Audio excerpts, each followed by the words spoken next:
Hey guys, hello. I am Anshu Budhia and I am going to be taking up today a very important portion. See, we all always focus on theory part. You in your PM subject also, when you're appearing for your ACCA exams, there are three sections. Section A, Section B.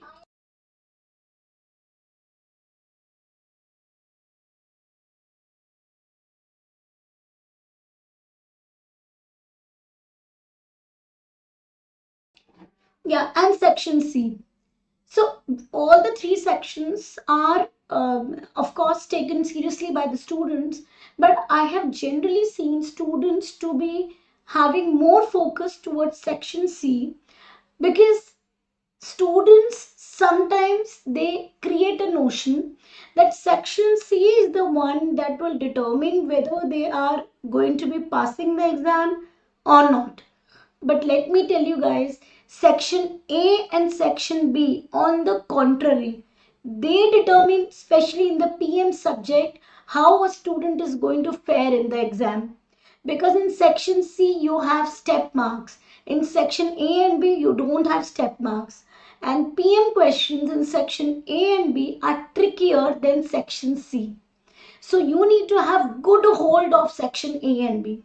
And hence I have planned for a 2-day marathon session covering. My target is to cover approximate around 80 to 100 questions around that range, so that substantially the top 80 or the top this range 80 to 100 questions I discuss with you all in this session and or make you all exam ready for your section A point of view, so that handling this 2 marks question is not a trouble.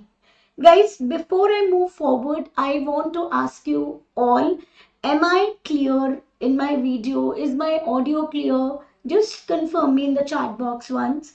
Audio, video, all are clear.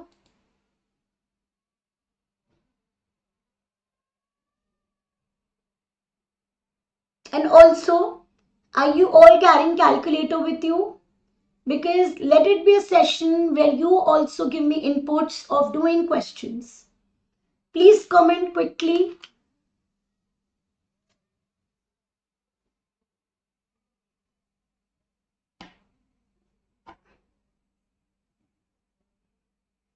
Okay, so I do hope that everybody is carrying their calculators, pen and paper, so that you can do the questions quickly.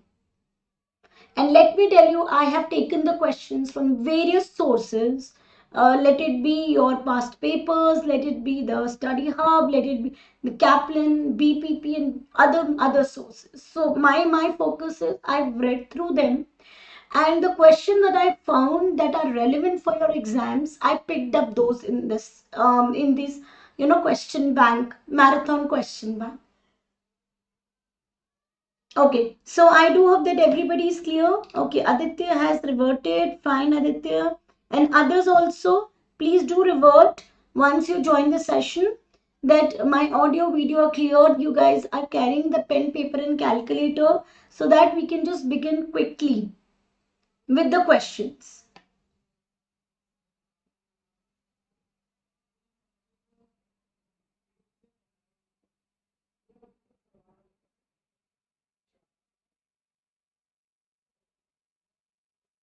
Okay, okay, then let's quickly start with this session.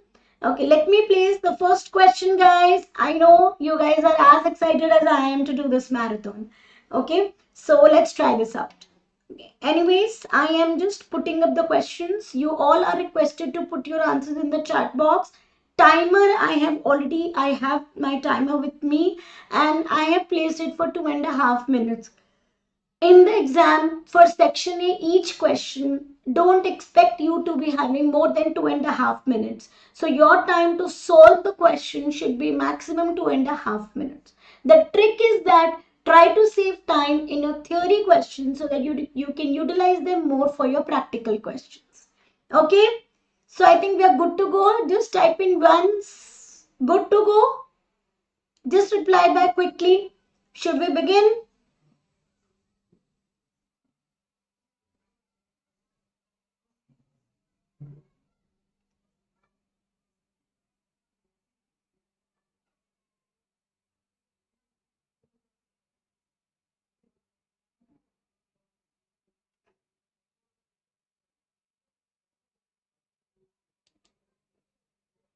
Great, great. Aditya is there. I'm sure others are also joining in. All of you type in yes so that it will help me in looking into your answers. Okay, let's start with the first question. The first question is on the screen. Which of the following is an example of an EIS, Executive Information System? See, the moment you see EIS, one peculiar feature of EIS is there. Just take that feature and take the question answer.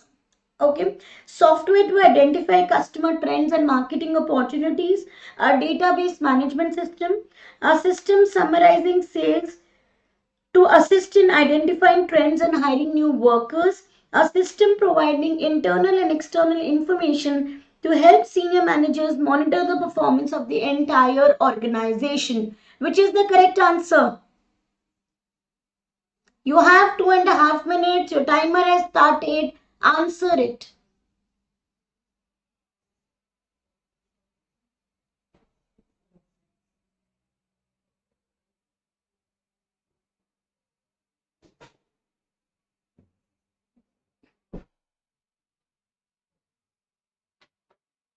Quickly type.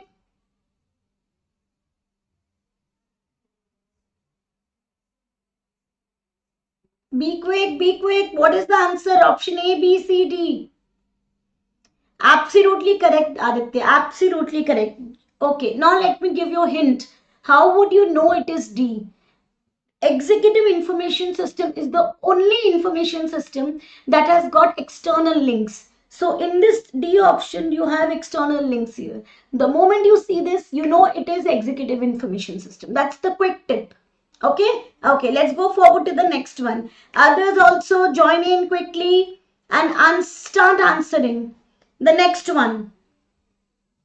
A company uses, oh, just 1 minute.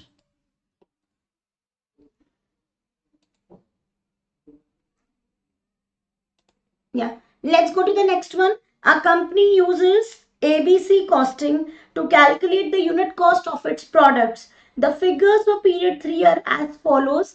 Production setup cost are 84,000. Total production is 40,000 units, each for product A and B. Each run is 2,000 units for product A and 5,000 units for product B. Quickly tell me what is your answer for question number 2? Timer has started at 2.5 minutes.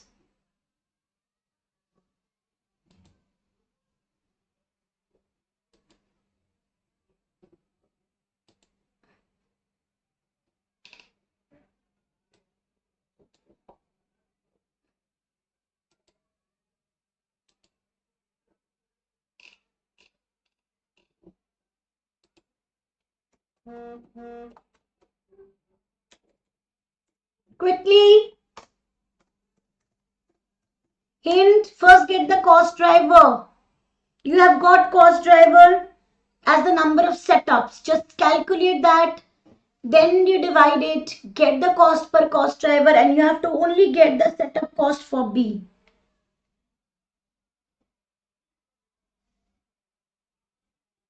Calculate it quickly. 1 minute is gone.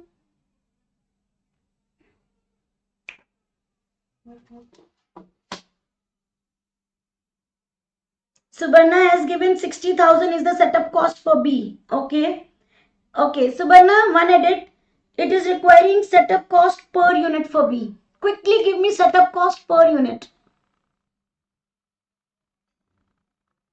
I will do the calculations. We will cross check. Still 30 seconds more. Aditya and others. Anybody giving answers?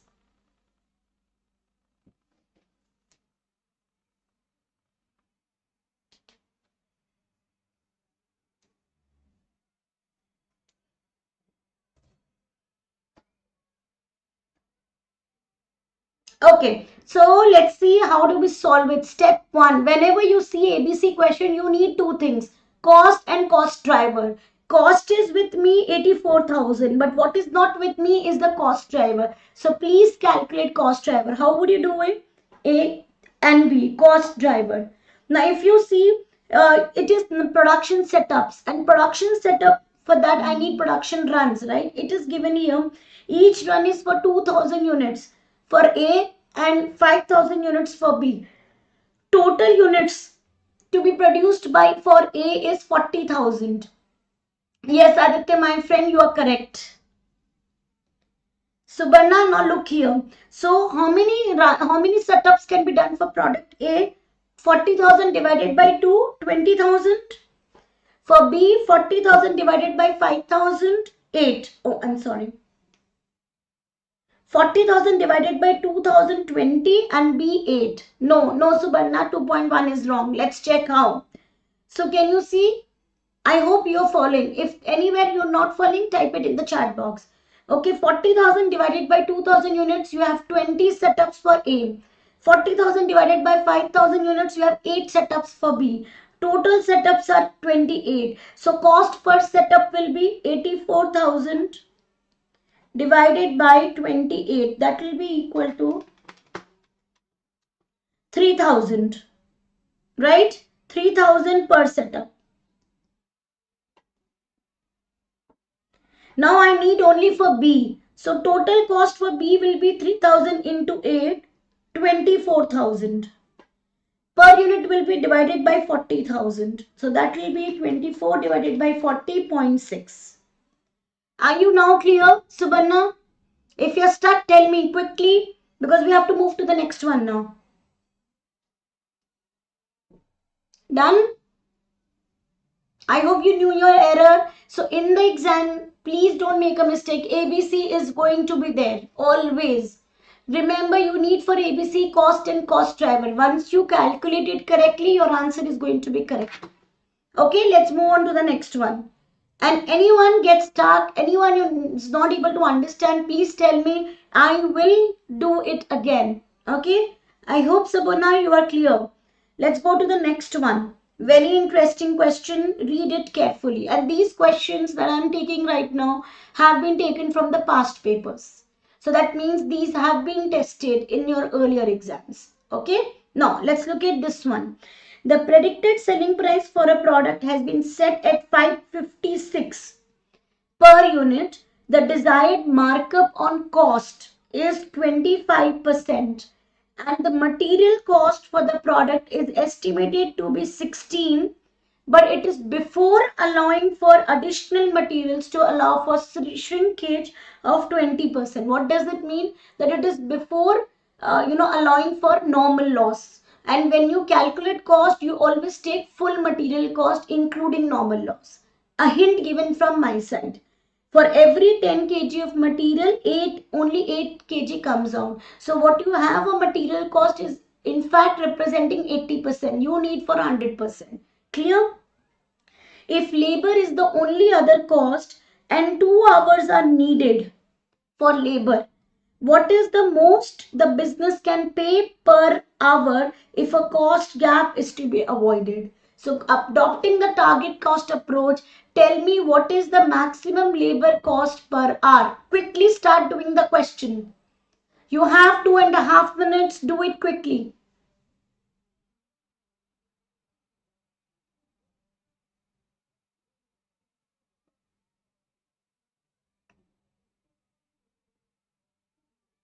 Your timer is started, guys. Look at the question carefully. Remember the target cost concept. Go take one by one step and then arrive at the answer.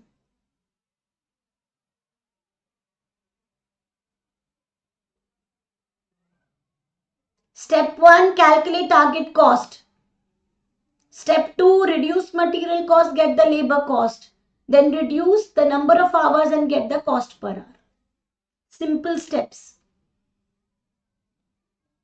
Quickly.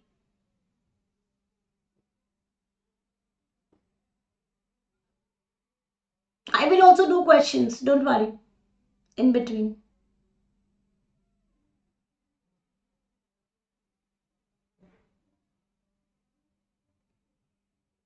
Those who are watching this, please give your answers in the chat box. 1.5 minutes are over.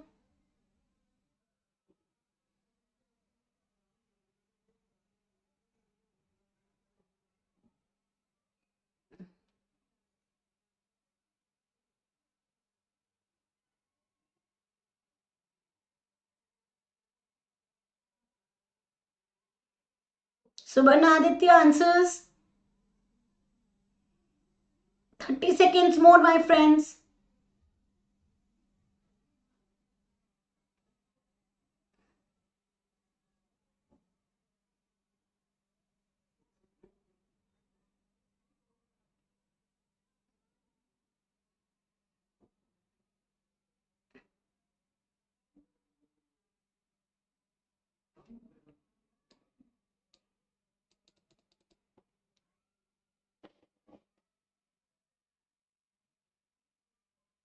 Okay, I think now it's good time that I solve it. Now look at the question. Selling price is 56. What is the profit margin that you have got? 25% is the profit on cost. Markup is always on cost, but what I have is selling price. So can I say if my profit is 25, cost is 100, so selling price represents 125. Correct? This equation I will use. So my profit margin will be 56 into 25 by 125. That will be equal to 56 divided by 5. That will be equal to 11.2. Right, I hope you all are with me, and then I will get my target cost. I will reduce it. So this, when I reduce from 56, I get 44.8.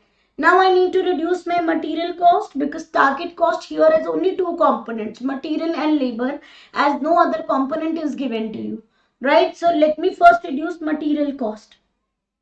Now I told you that this $16 of material cost is actually 80% cost, because it is not showing the normal loss, right? But when we buy materials, we always buy material for 100%, and then there is a normal loss that will be reduced, correct? Subarna has given me 12.4 as the answer. Let's check Subarna. Okay, 44.8. So now material cost, let's calculate. It will be 16 divided by 18%, 80%. So that will be 16 divided by 80% is 20. You reduce 20. So you get labor cost, that is equal to 24.8. Now you know we require 2 hours of labor. So the labor cost per hour will be this divided by 2, which is 12.4. Very good, Subarna. Perfect. That's okay. And that is why we are doing questions, no, Aditya, because you will have difficult questions in PM. So what we need is now how to solve this question. Like I told you, the steps same you need to follow. Whenever you see it's a cost gap, that means it's a target costing question. Your always step should be to calculate target cost. You know markup is on cost. We have done it. So now target selling price less target cost, less than profit margin, you will get your target cost. Here you just have two cost data and you need to work out one. So if you calculate one cost, the other cost is easy. Clear? And remember that whenever you have the material cost, that cost is always including the normal loss also. Okay, it is always including the normal loss. Remember this. Okay, I hope I'm very clear on it. Let's move on to the next one. So Aditya, guys, this is the reason why we're having section A marathon. This is going to be decider for you. You solve these questions and I am sure your section A will be resolved. Okay, let's do the next one. A manufacturing company which produces a range of products has developed, and others, I request you all who those who are watching this, please do the comments in the chat box. You're wrong, doesn't matter. I will correct you so that you don't do errors in the exam. Okay, it's again it's a very easy and very interesting question. Very easy. This type of similar question you will find it a lot of places, because this has been asked a lot of number of times with a change in figures. Okay, a manufacturing company which produces a range of products had developed a budget for the life cycle of a new product P. The information in the following table relates exclusively to product P. Okay, please focus.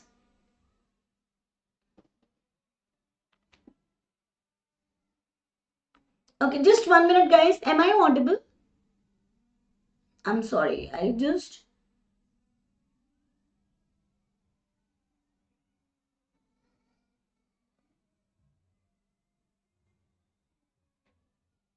I just felt my mic to be missing. So just asking. I hope that I am audible.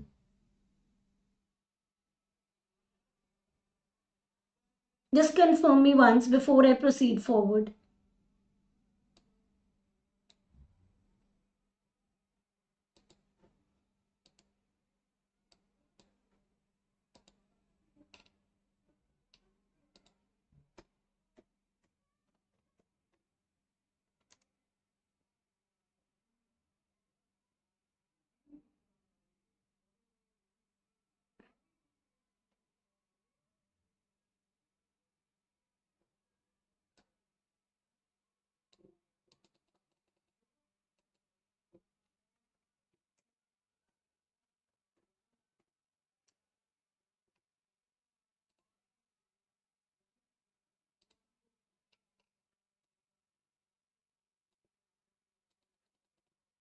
Okay, let's move on to this question.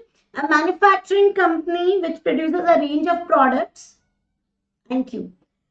Range of products has developed a budget for the life cycle of a new product P. The information in the following table relates exclusively to product P. Lifetime total, this is the total cost, this is the per unit cost. Okay, now the company's total fixed production overheads are budgeted to be 72 million each year. Look, you will read this data. Okay, the budgeted cost is 72 million each year. Total machine hours are budgeted to be 96 million hours. When you divide it, you will get OAR. Don't forget that. The company absorbs overheads on machine hour basis. And you know the number of machine hours are given to you here. Decommissioning cost, depreciation cost, the total number of units, production units, and design cost. These are the three costs given to you in total, and this is the cost given to you per unit. Okay, this is the number of machine hours and this is the number of units. When I am reading the question in the exam and when I did it in my exams, I read it in the same way. Okay, so that it remains in my mind what is total, what is per unit. Okay, what is the budgeted life cycle cost per unit for the product P? Okay, quickly type it in the chat box. What is the budgeted life cycle cost per unit? Per unit for product P. Guys, all of you type it quickly in the chat box. 2.5 minutes only. A tip from my side, you have total cost, divide by the number of units, get the per unit cost. One cost is already given to you per unit. Remaining is the fixed overhead cost. Get the OAR, multiply with number of machine hours per unit and get the per unit cost. Add everything and you will get your life cycle cost per unit. Okay, quickly type it in the chat box.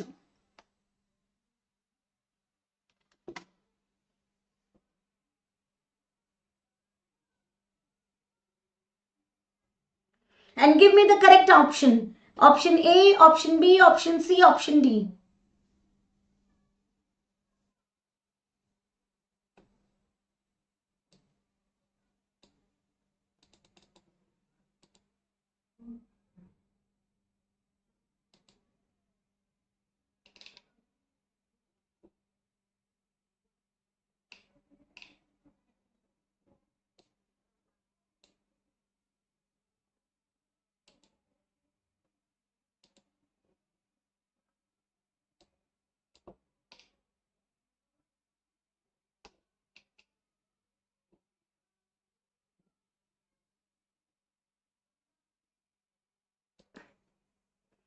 And in the meantime, guys, please do not forget to like, subscribe the channel because that will help you to be updated with the upcoming more videos on PM and tax and ETX. Of course, generally. Okay, guys, quickly. Aditya, Subarna, speed up, others, everybody.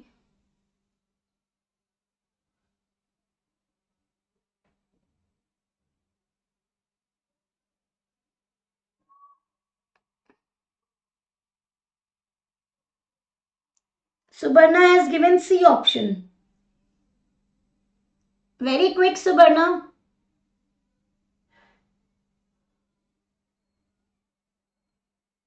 And in only 1.5 minutes you have done it. Very good.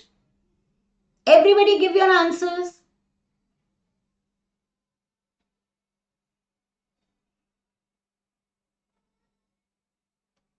Speed up, Aditya, my friend.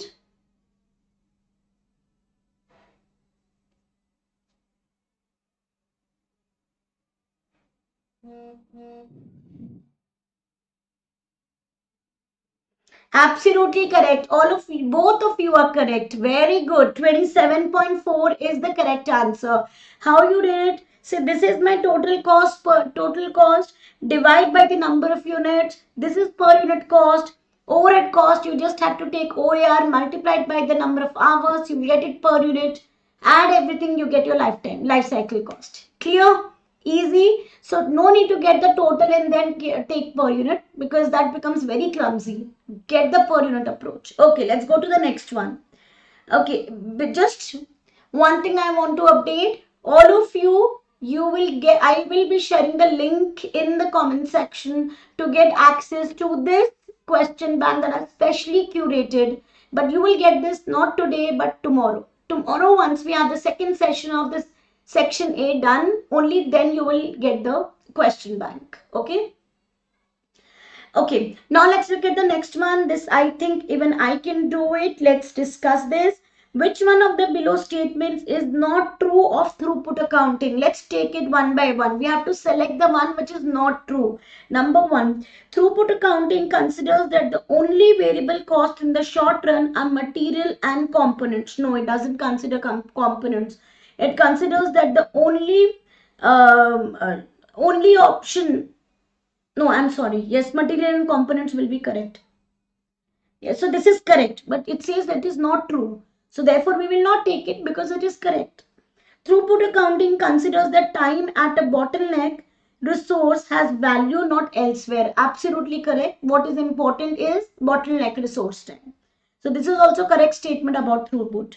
Throughput accounting views stock building as a non-value adding activity and therefore discourages it. Of course, because it considers that the material cost is a variable cost and no need to build the, no need to build up the stock. Also, it is not goal congruent. And throughput accounting and all the accounting methods discourage this approach because they need goal congruence with the company goals. So therefore, this is wrong. Next, throughput accounting was designed as a business decision. Therefore, this is correct. Sorry. Therefore, they discourage it. Absolutely. So far, this is correct. This is correct. This is correct.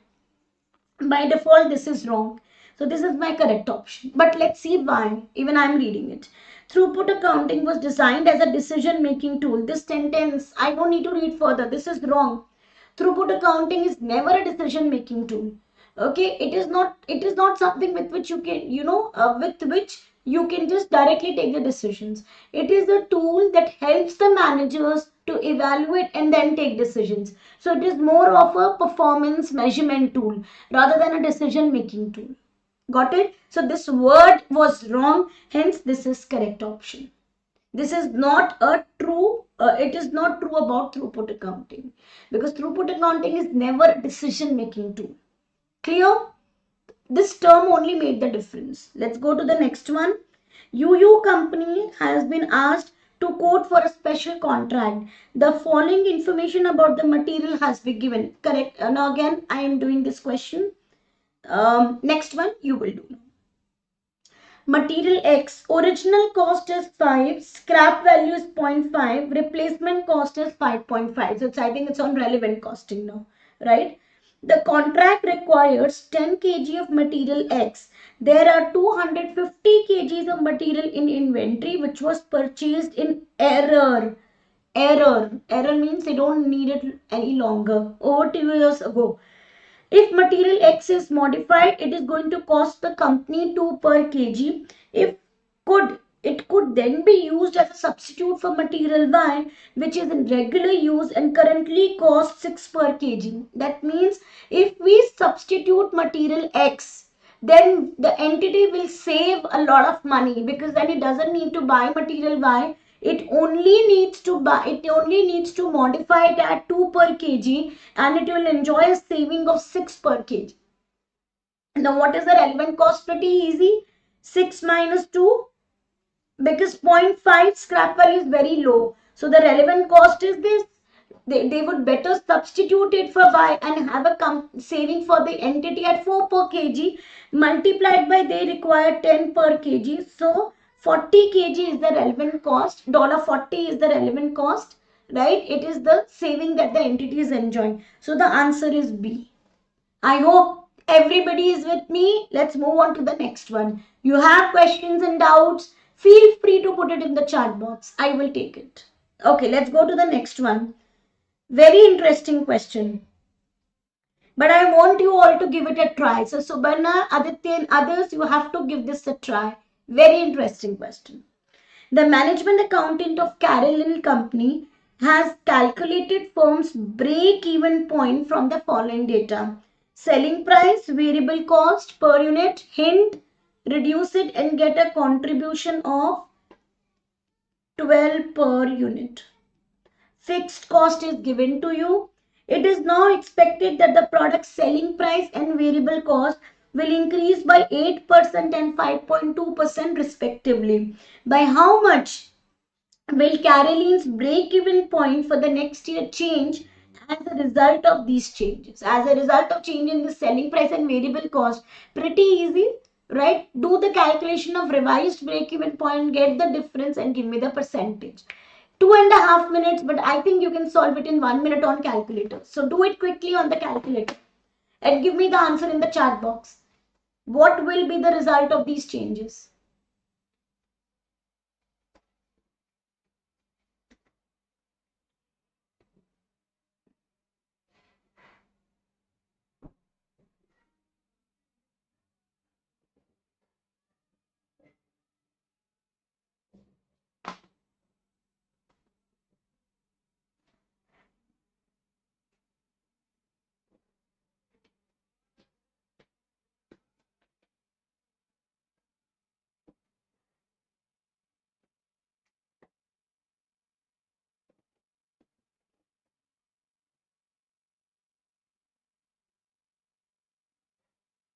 I'm keeping a note of the time, people. Solve it quickly.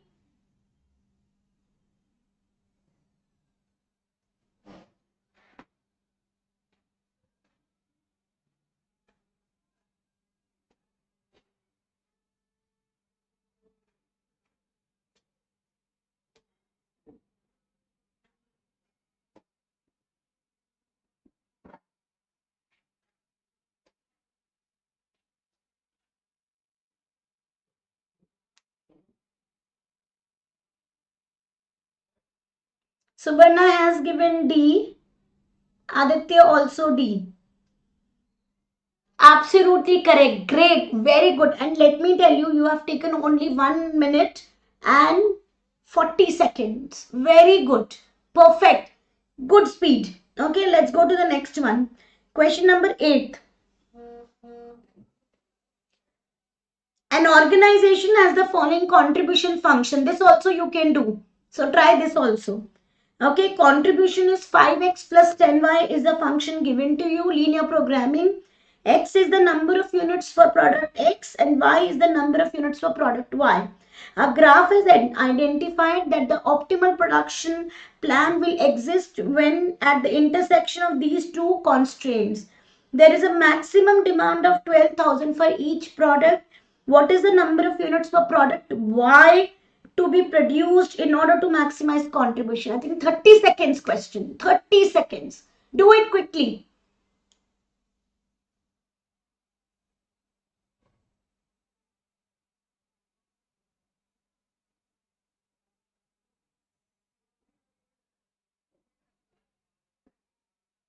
Give the units for Y, only Y.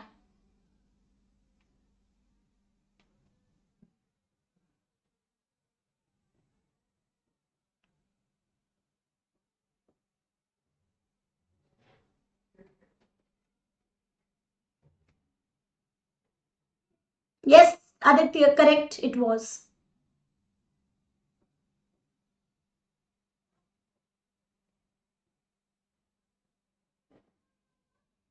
Quick, quick, quick. Only 1 minute. Should not take more than this.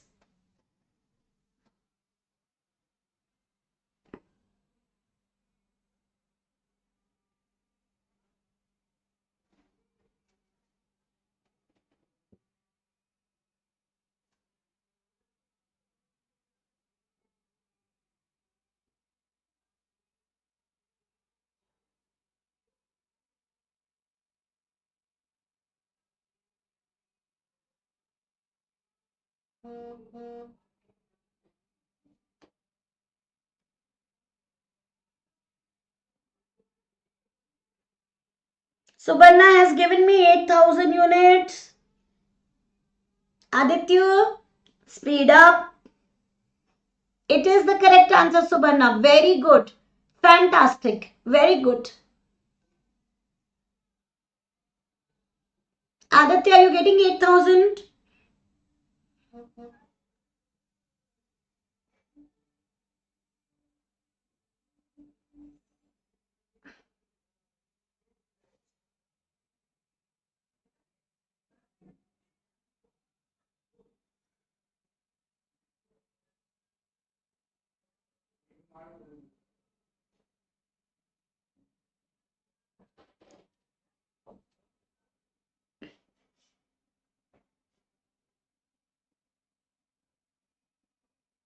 Okay, let's do the equation. Let me put it in x terms only. 6x plus 4y is equal to 62,000. Now I will multiply it with 3 here.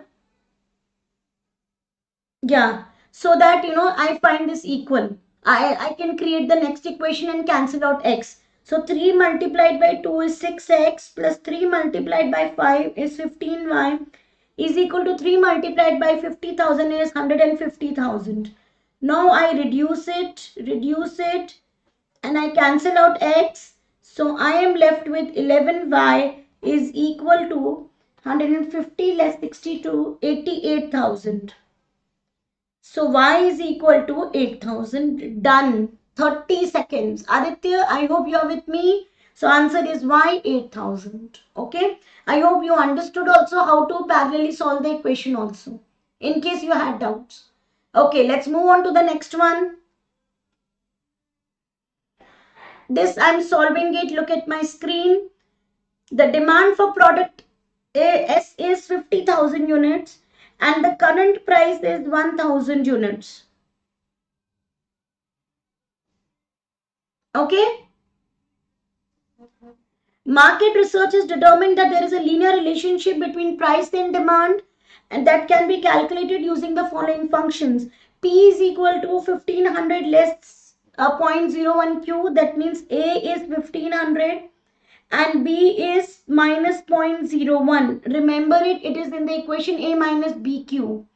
Now variable cost per unit of producing the product is 200.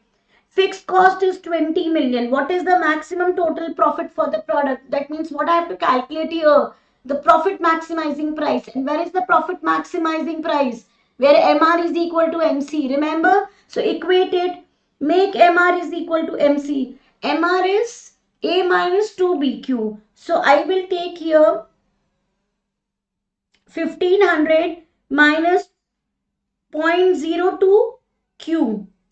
Right, because 0.01 into 2 is 0.02 Q and MC is given to you variable cost 200. Now solve it and let's get the value of Q. I will do it on calculators quickly.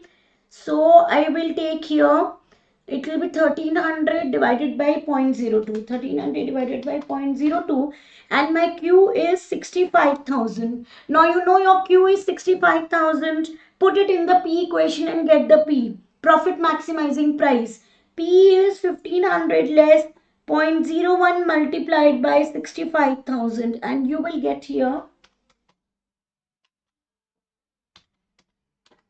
P is coming as 850. Right, you got P, you got Q, you want the profit. So calculate the total revenue, total cost, reduce it. What is total revenue? So here I will calculate revenue will be equal to your price is 850, quantity is 65,000. So revenue will be equal to 850 multiplied by 65,000. That will be 55 lakhs, no, 5525 and 4 times 0. Okay, convert it into millions yourself. Now reduce cost.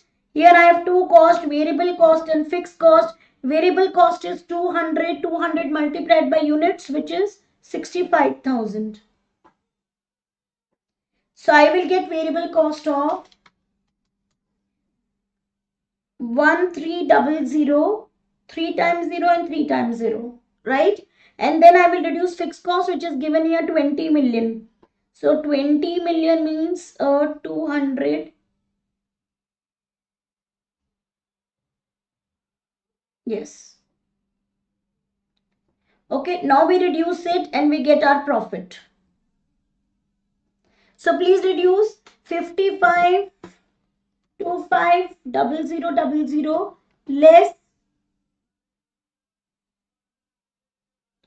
1336 times 0 less 27 times 0. I get here 22250 So my answer is B 22250 and 000. Done? Clear? Absolutely easy? Yes? You just had to do this. So remember, when your question asks profit maximizing profits or price, you know MR is equal to MC, you have to use. Okay? So just remember it. Okay, let's go to the next one. Shuffle companies. This also I'm solving it. It's a good question. Okay? And yes, it's on Minimax. It's on Minimax regret, which I find a lot of students getting troubled in. So let's solve it here and clear out those pointers. Shuffle's company uses forklift trucks in its warehouses. The management accountant is deciding which grade of trucks to buy based on company's risk appetite. There are three grades of trucks, the A series, B series, C series. The decision for the truck is dependent on Shuffle company's growth in its online market, which could be at 15%, 30% or 40% for the next period. It's a probability. The management accountant has correctly produced a payoff table. So this is given to you correctly. You don't have to do anything. Calculate the regret. So can we calculate the regret? I will write it here. And you know that you want the answer in series A, B or C. So how will you solve it? You will solve it by calculating the regret horizontally. Correct? So please do it horizontally. Just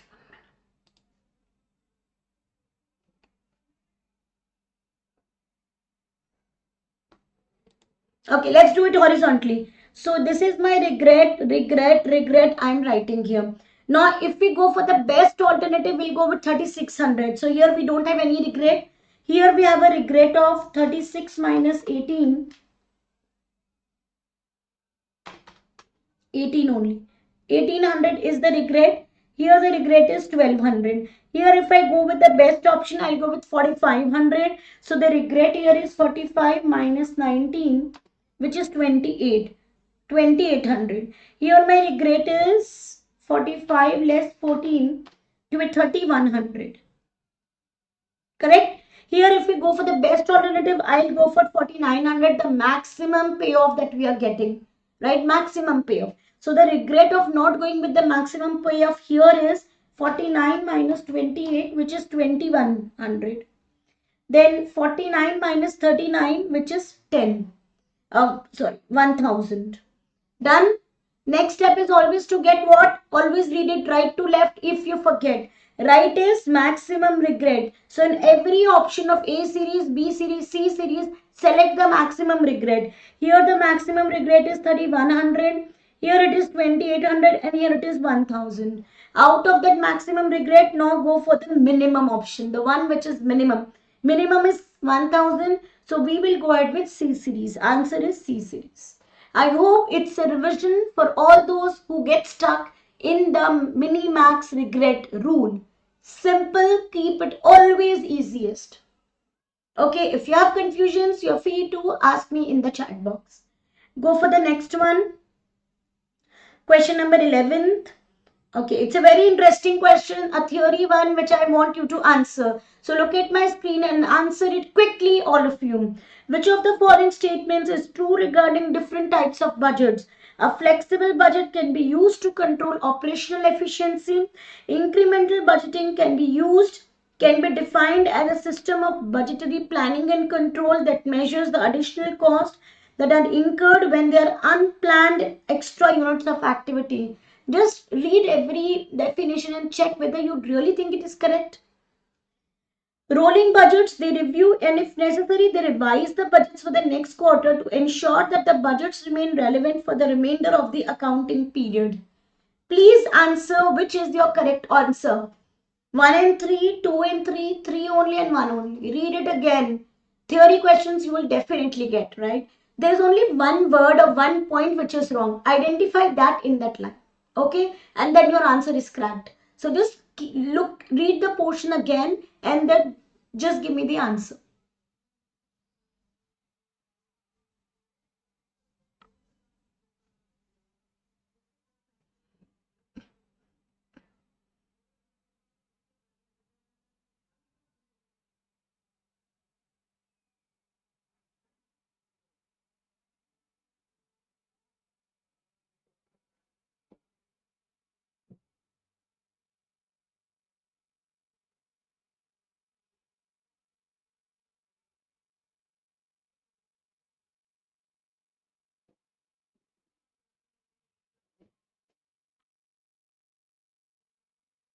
And try to save your time on theory questions so that you have more time for practical questions. So try to do it in a minute.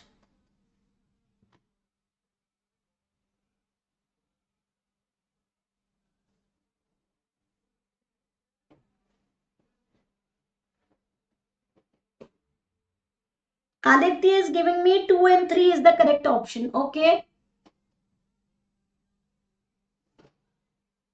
Subarna is giving me 1 and 3. Okay, let's read it and let's check what is the correct answer. Okay, let's read it. A flexible budget can be used to control operational efficiency. This is correct. This is correct, Aditya. What do you mean by operational efficiency? Operational efficiency means, see, we do comparison with the budgets, right? Budgets and the actuals. So flexible budget main aim is that we get a realistic budget, we get a budget which is up to date, right? So comparing with the budget we get always the most efficient variances, the most correct workings. Okay, therefore the flexible budget give us that space to have a realistic budget. So operational efficiency means the day to day working, wherever there are mistakes, there are efficiency problems, there are other problems, because you have a realistic budget. So if you want to make any changes, that becomes very that becomes easy for the management to do. Clear? Where you got stuck, Aditya, was this term. So I hope you are clear. Operational always day to day. Clear? Okay. And incremental budgeting can be defined as a system of budgetary planning and control that measures the additional cost that are incurred when there are unplanned extra units of activity. Who said that? It is not at all this clumsy. So second is absolutely wrong. Why? Incremental budgeting is what, my friend? You take the current year data and you just extrapolate on that. That's all. You are not doing it for any unplanned extra units of activity. You are not measuring only the additional cost. You are just taking the base cost. On that you do, that extrapolation. Simple. So this was all just a very technical line given to you to confuse you. And unplanned extra activity is what is completely wrong, and hence this is wrong. Let's go to the third one. Rolling budgets review and if necessary they revise the budget for the next quarter to ensure that the budgets remain relevant for the remainder of the accounting period. Wrong.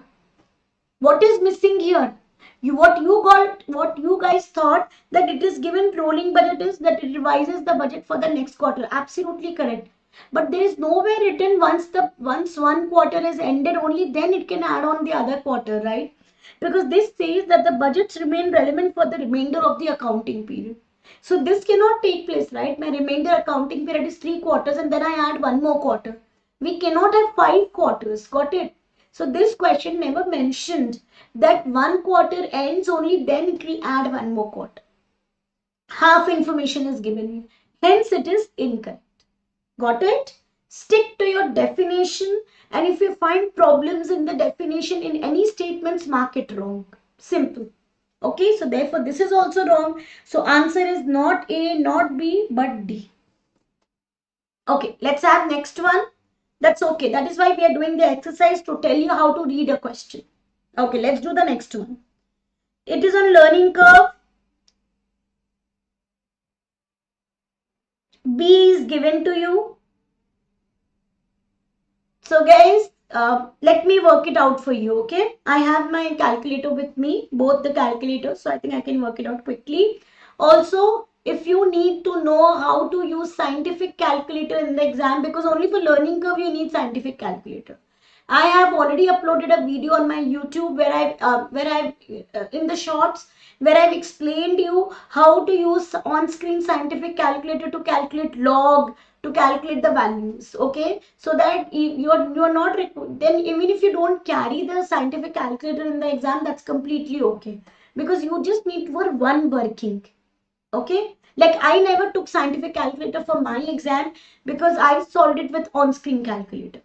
So whatever is comfortable for you, you can do that. Okay, let's have this.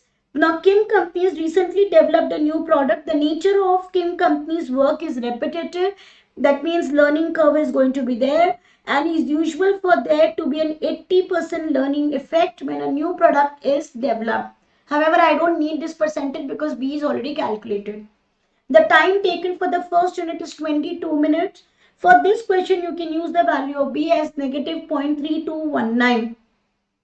How long will it will take to make the fourth unit? So what you need total time for 4 units and total time for 3 units, correct? Let's do it here. So for 3 units, my total time will be 3 multiplied by y is equal to a plus a x to the power b. So 3 multiplied by a is 22 multiplied by x is 3 and this to the power minus 0.3219. Okay, and bracket closed.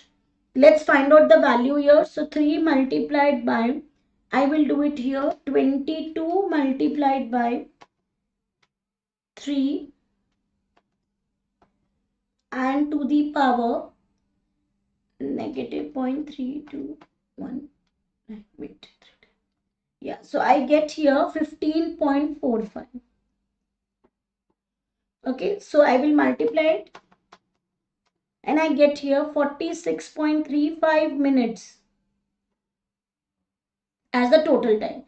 Now get the same for 4 units and you get here 4 multiplied by 22 multiplied by 4 to the power minus 3219. Okay, and you will get here, let's calculate it, 22 multiplied by 4 to the power negative 0.3219. I get here 14.08. So you multiply it, 4 multiplied by 14.08, 56.32 minutes. Now time taken for the fourth unit will be, just get the difference. 56.32 less 46.35. 9.97. Since it's decimal, we will look for an approximate answer. Because it's decimals, of course, we have not taken till the end of the decimals, right? Just 2 places. Hence, my answer would be yes, D. 9.98 minutes. Clear? I hope everybody is getting the clarity. If you have any questions and queries, you are free to ask me in the chat box. Okay, let's move on to the next one. I'll give you a break once we do 20 questions. Okay? Okay, this is a very good question. So I will give an opportunity to try. This is an efficiency variance, but very simple question. Okay, but I need you to try this. So all of you, please keep trying. Operation B in a factory has a standard time of 15 minutes. The standard rate is 10 per hour, the standard cost per hour. The budget for a period was based on carrying out the operation 350 times. Okay. Let me work it out because it's a times question that you have never worked out. Okay, so I think it's a new question. Let me work it out. It was subsequently realized that the standard time for Operation B included in the budget did not incorporate expected time savings from the use of new machinery from the start of the period.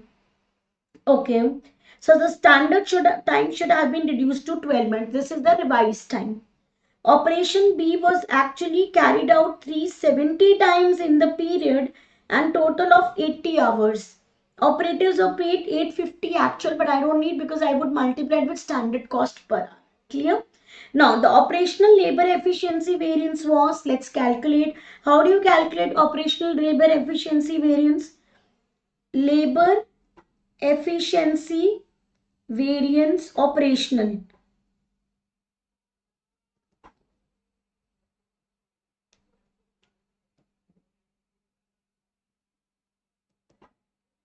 Right, so that will be equal to revised budget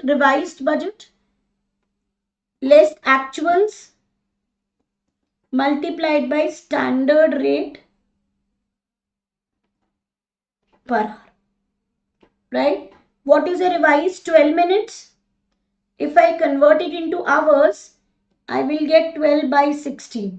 But this is for one time. How many times it is to be done? So we have got times actual because we all what we do. We always multiply the standard time for actual units. Units are not given to you, times are given to you. So 12 minutes is for one time. So actual time is 370 times. You just have to multiply this. That's all. This is a revised budget. Actual is already 80 hours given to you. And this multiplied by the actual standard rate is 10. So you will get your variance. Let's calculate it. Right. So I will do it here. 12 upon 60, 12 divided by 60 multiplied by 370 less 80 multiplied by 10. I get here 60 adverse variance. Negative it is coming. So that means my answer is A. So it's simple question it is. Only thing you have to remember was you have to take the revised units and you have to multiply it with times. So don't be worried when you don't get units. You have always some other data given to you. So that only you just have to find out. Okay? Okay. Let's move on to the next one. Just give me 1 minute. Get my mic. Okay, let's take the next one, guys. I think enough of me doing questions now. You have to do a question now. Okay, do this quickly. Sales quantity variance. Quantity. Okay, sales quantity variance. It is advanced variances that we have done. Okay, everybody quickly solve it. You have been provided with the following data. This is the budgeted units given to you. Budgeted selling price and budgeted profit. You need this profit already given to you. You need the budgeted units already given to you. See? Actual sales, actual units are given to you. Actual sales value and actual profit is given to you. Quite simple it is. Get the quantity variance quickly. You have got actual units, you have got budgeted units, you have got profit. What else you need? Do it quickly. But remember, you'll have to, should I give you a hint? You'll have to do the actual units in the ratio of standards. Remember, in quantity variance, we keep the mix same standard. We just get the difference between the quantities. Right? So get the total here, then reallocate it in the standards ratio, get the difference, multiply it with profits, and get the total variance. Okay, now quickly calculate and tell me sales quantity variance. Again, just 2.5 minutes for you. And target to do it in 1.5 minutes. So do it quickly on your calculators.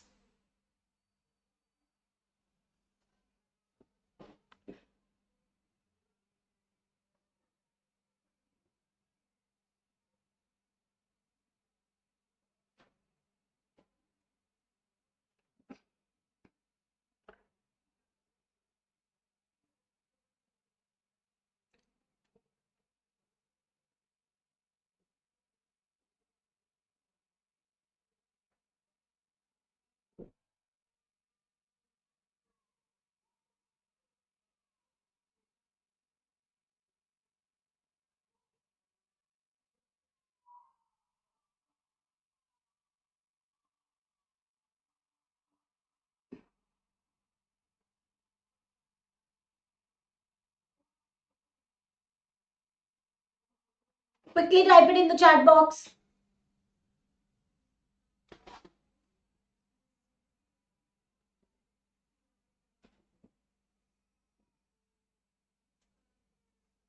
Target is 1.5 minutes, which is just going to be there.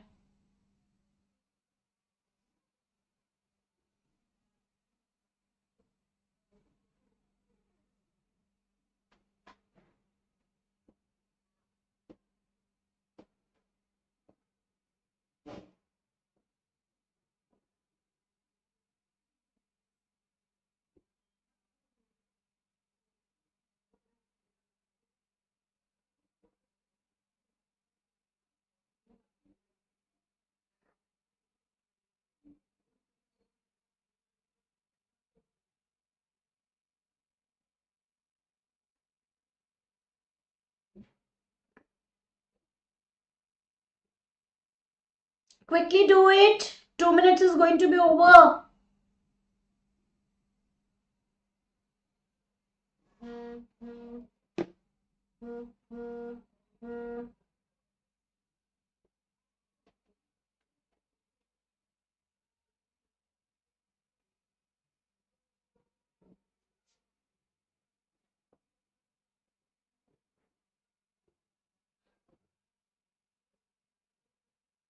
Guys, 30 seconds more.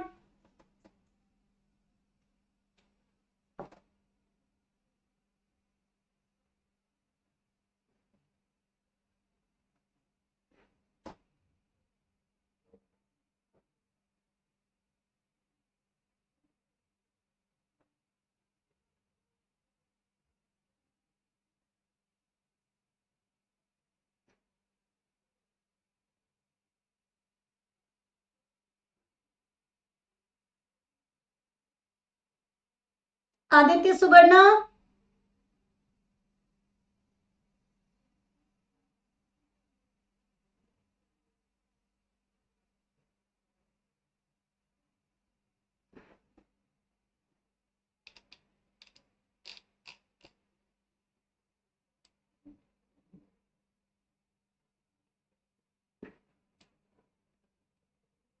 Time up.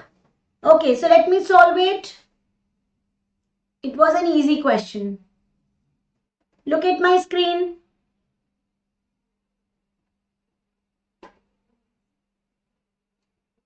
What is the standard units? 1000, 2000, 3000. What is the actual units in standard mix? So you need to get the total and put it in the standard mix. Okay. What is the total here? 1100 plus 2050 plus 2800. So I get the total here 5950. And this is the total 6000. Just put it in this ratio. So you'll do 1 upon 6 multiplied by 5950. Here I will get 992 units approximately. It's in decimal, 992 I can get. Okay, then 2 divided by 6 multiplied by 5950. You will get approximately 1983 units. Then you can take the difference. 5950 less 992 less 1983. You get here 2975 units. Okay, got it? Now you just take the difference, variance. So standard says 1000, we have done less, so it's an adverse variance here because we have done less. 992 less 1000, we get here 8. 8 is the adverse variance. Okay, here the adverse variance is 1983 less 2000. We get here 17. Here the adverse variance is 2975 less 3000. It is 25. Now multiply it with the profit per unit, which is given to you already, 252. Get multiplied and get the variance. So 8 into 2 is 16. 17 into 5 is 85. And 25 into 2 is 50. So overall it's coming adverse only. 85 plus 50 plus 16, it's coming 151 adverse variance. Now where is the answer? 150 adverse. I'll go with the A part. Are you clear? Subarna, Aditya, please revert back. Do we have clarity? It is simple approach. Remember, when you're doing a quantity variance or a material yield variance, you have to maintain the mix same as standard. When you're doing a sales mix variance or a material mix variance, your units will remain same as actuals. So then I will take 5950 and here also 5950. Okay, just that you will put one in actual mix and you will put one in standard mix. Remember, in variances you can only have one variable, rest everything remains fixed. Okay, these tips please remember. Okay, let's take the next question. Easy one, solve it quickly, very easy. Okay, or I will solve it just to make you understand how to answer the theory parts. Okay, let's do the next one. Which of the following statements are true regarding planning and operational variances? Planning and operational variances are calculated when it is necessary to assess a manager on results that are within his or her control. Absolutely correct. This is the reason why we do. So that we differentiate between what was the areas of responsibility for manager and what was the areas of responsibility for the management. Revised standards are required because variances may arise partly due to an unrealistic budget and not solely due to the operational factors. The same point that we did in operational efficiency is the same point only, right? So therefore we did, in fact, both the statements are correct. Good. So the answer is both. Clear? How do we read the question and interpret it? Okay, let's take the next one. 16th question. Now this one I want you to do. Let me see or else I will do it. Let's just read it. The data pertaining to the production of electrical scooter battery in an EV company for the last 4 quarters are as follows. Quarter 1, 2, 3, 4 machine hours conversion cost given to you. In any quarter, should production capacity utilized exceeds 50%, an additional cost of 60,000 will be incurred in 2 additional maintenance services on the machine. The full capacity of the existing facility in a quarter is 60,000 machine hours. So if it exceeds, then an additional 60,000 will be incurred. What is the estimated conversion cost for the next quarter if the production capacity is to be utilized to be 35,000 hours? So we have to use high-low method. Pretty simple. Highest is this, lowest is this, and highest is this. Okay, so now let's take the difference. So let's take the difference between 42 and 12. So high-low method, let's get the variable cost. We don't have per machine hour, na? We can write. So get the difference in values. 85,000 85,000 less 925,000. I get here 21,60,000. Okay, but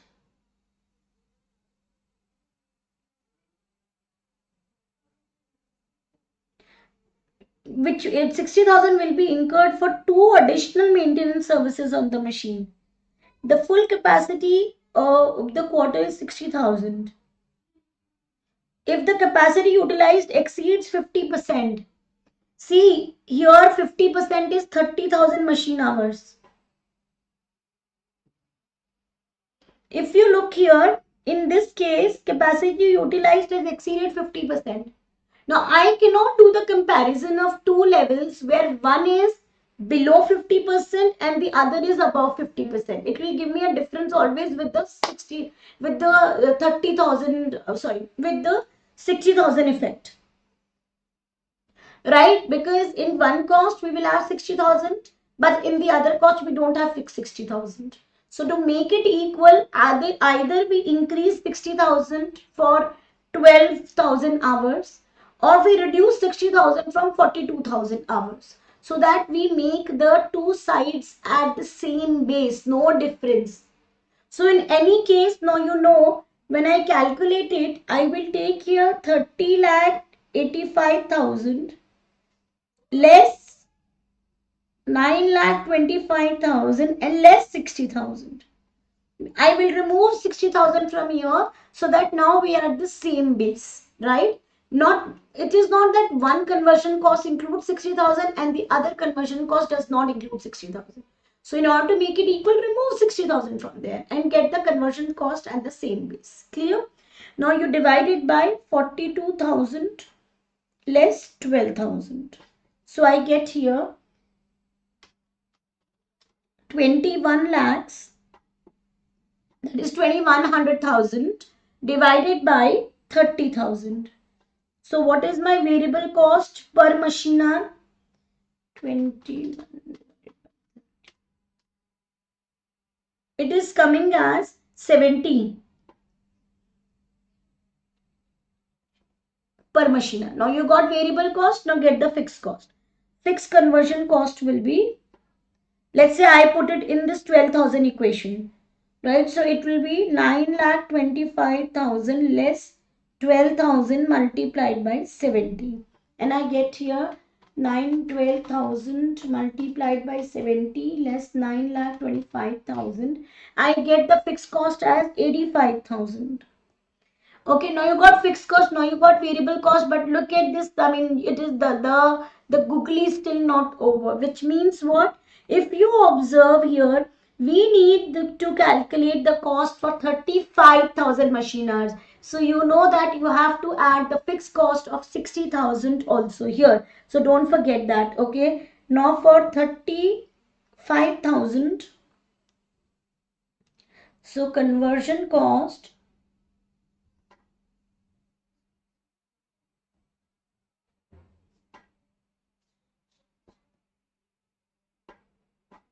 for 35,000 machine hours will be, first you add variable cost multiplied by 70, plus you will add the fixed cost 85,000, and plus we will add another fixed cost for utilizing the 50% of the production capacity, right? So we will add 60,000 here.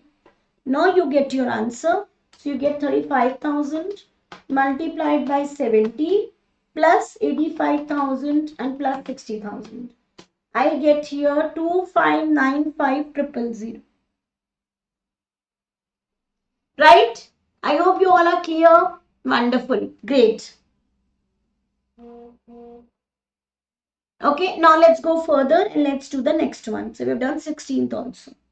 Let's do the 17th one. Now this I want answers from you. It's on building block. Fitzgerald, it's written here. Okay, so I want you to focus here, read it and tell me the answer. Rex Company is a star rated hotel operator. The management accountant plans to adopt the building block model by Fitzgerald and Moore for performance management. Okay, it's a hotel operator. Which of the following key performance indicators is a measurement for resource utilization? So we have this one determinant, resource utilization, for this, which according to you is a KPI for the measurement of this determinant. Read the 4 points and tell me the answer. Carefully read it and then see, will it really be a key performance indicator for this? Then analyze and answer. So quickly do it.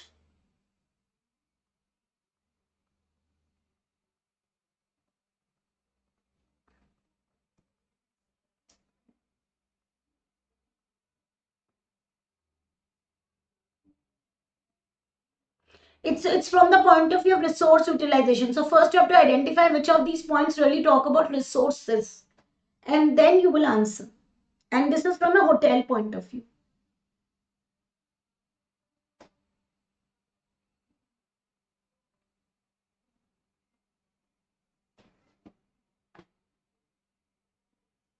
Subarna has given A. Let's see.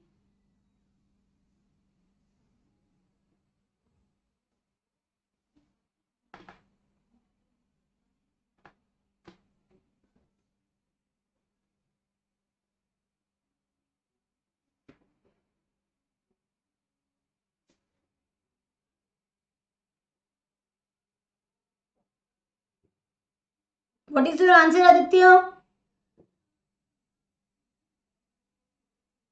Be quick.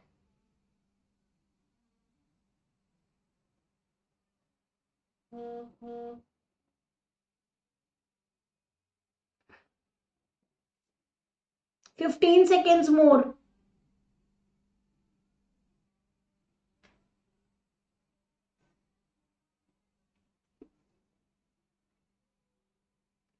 Aditya? Okay. So yes, Subarna, you are correct. Very good. Very good. You are correct. Okay, let's go to the next one. Question number 18th. It is on relevant costing. Okay. I want you to try this question. Or even we can do it. Okay, let's do it here. YB company specializes in assembling CPU for desktop computers in accordance to the customer's request. There is a request for quotation of a special order of a batch of CPU. Each of the CPU requires two key components to ensure its durability, namely component X and Y.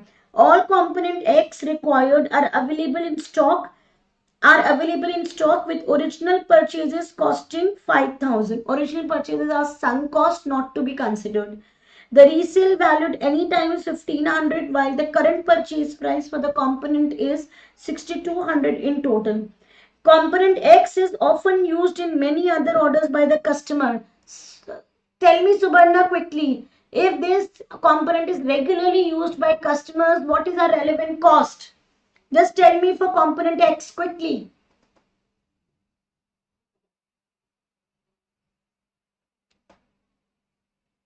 Okay, so when this product is regularly used by the customers, absolutely correct.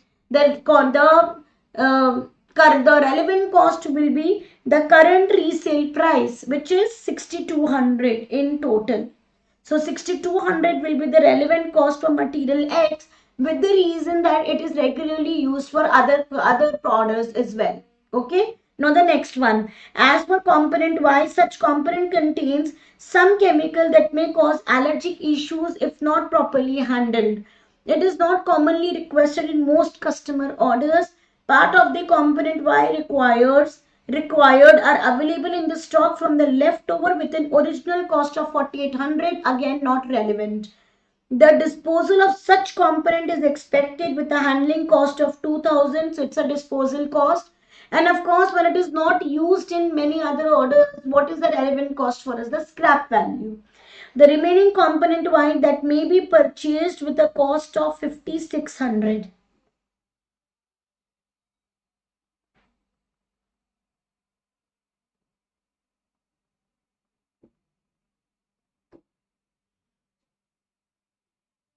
Okay, so there is a saving here, no? 5,600. So it is 5,600 less 2,000. This is the handling cost. So therefore the relevant cost is here 3,600. Now which option is giving me? Option the component X as 6,200 and component Y relevant cost 3,600. Let's check option 1. So my answer is option 1. Clear? Okay, I hope you guys are following. Okay, let's go ahead to the next one. Question 19th. Will you be like to triangulate? It's a good question on value.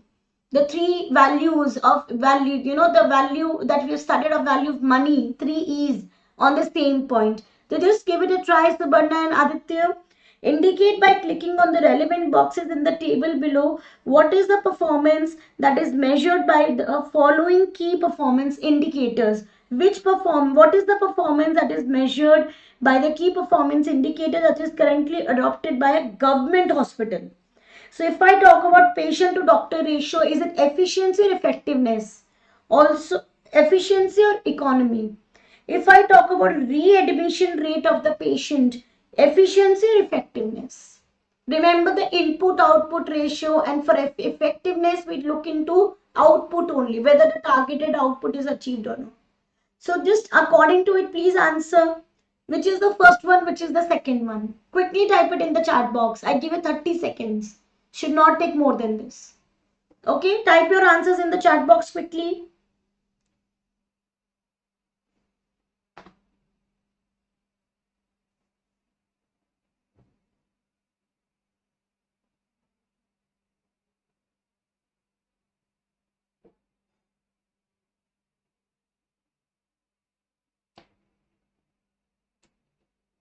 Subarna, Aditya, type it.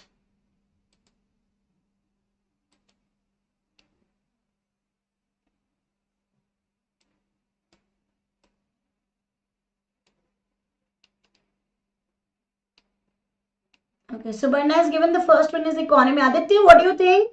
And the others who are joining, can you type it quickly?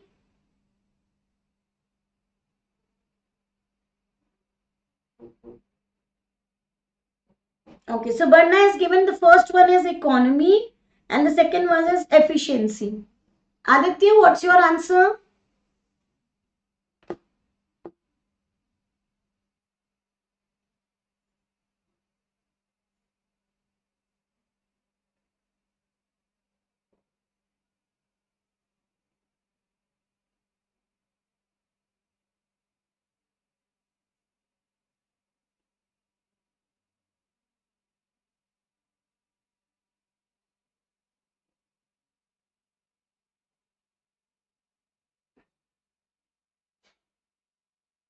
Okay, now it is not correct, Subarna. Why? When we have economy, when we talk about cost, lowest cost, here I'm not talking about cost. I am taking patient to doctor ratio. Is it not input output ratio? Input output, what was input patients, what is the output, that how many patients are being treated by the doctors, that is 10 patients for one doctor for 10 patients.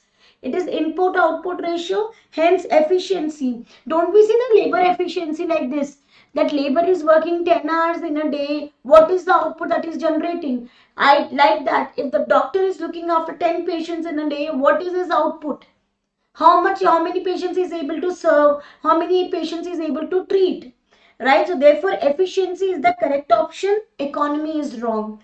In the second one, efficiency is wrong, because here I'm not looking into input output ratio, I'm looking into readmission rate of the patient.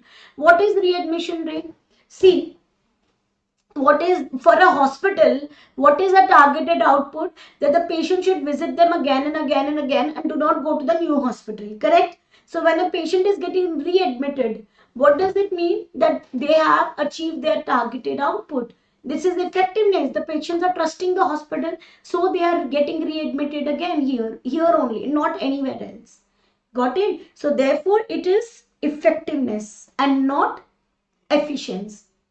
Okay, efficiency is when you do comparative analysis, like what was the input, what was the output, what is the relationship between two variables, how is one variable performing with respect to others. So this is input output that we cover in efficiency variance, right? I hope I'm clear now with these terms. Okay, let's go forward. Let's do the next one, the last question. After this I'll give you 5 minutes break and then we'll do remaining 20 questions. Okay, so again we'll complete 20 more questions today.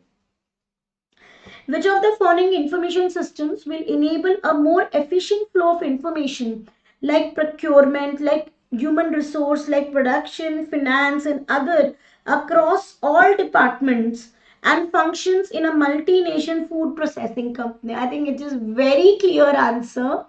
What is the answer, Subarna? Very clear. The one that has all procurement, HR, production, finance, all departments, functions, and it is in a multi-food processing company where all departments are connected to each other. Which system helps me that? Transaction or ERP or executive information system or CRM, customer relationship management system? Where do you have everything under one roof?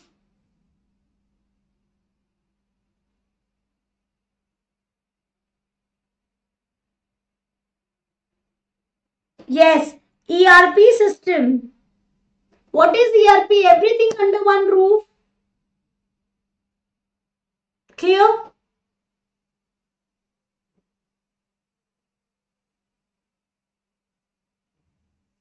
Okay. No, no, no, no, no. Transaction processing system is where you're doing a data entry, a data processing. That is a transaction processing system. ERP system is where everything is under one roof. Okay? Yeah, great. Okay, Subarna, let's have a break. And after the break of 5 minutes, I will cover 20 more questions. Okay, let's have a break.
Okay guys, let's reduce the break time and let's begin.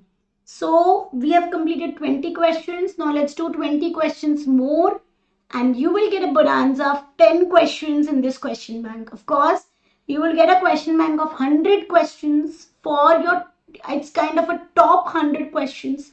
You do this and substantially you're covering your entire questions. Okay, so I have touched upon almost on every topic in these 100 questions. 80 we will be doing in class and 20 will be a bonanza given which you will be practicing at home. Okay, yeah, so let's start with 20 more questions and be with me everybody here quickly. So now Aditya, Subarna and others, I'm sure you are here with full energy. Let's start doing this. So let's discuss this question 21. KH Company manufactures and sells three types of perishable finished goods. Product J, L, and M with highly automated manufacturing technology that produced what is needed for sale during the period. Relevant information for the three products for a period is given below. Product J, L, and M. Selling price per unit, direct material cost per unit, overhead allocated per unit, machine hours per unit, maximum demands is given to you. The maximum machine hours available in a period is 80,000. That means clearly that it is a question which is based on throughput. So, okay, so this is a bottleneck number of machine hours. There is a minimum order of product M for 6,000 units. So that is to be met in when you do the ranking. After that ranking, the first, when we prepare a product plan, that means first we will do a planning for product M 6,000 units, minimum units to be fulfilled that have agreed with the customer. Based on throughput accounting principle, which of the following options is the optimum production quantity for the three products? So what we need, step 1, calculate throughput per unit. Step 2, calculate throughput per bottleneck resource. Step 3, do the ranking. And fourth, create the optimum production plan. Let's do it here. So JLM, throughput per unit. So that will be selling price less material cost. 55 minus 15, 40. Here I will get 28. Here I will get 8. 38. Okay. So here I'm getting 38. I hope you all are with me on this. Okay. Next, what is the constraint or what is the bottleneck is the machine hours. So machine hours are given to you 4 to 5. Okay, now get throughput per machine hour. So that is 10.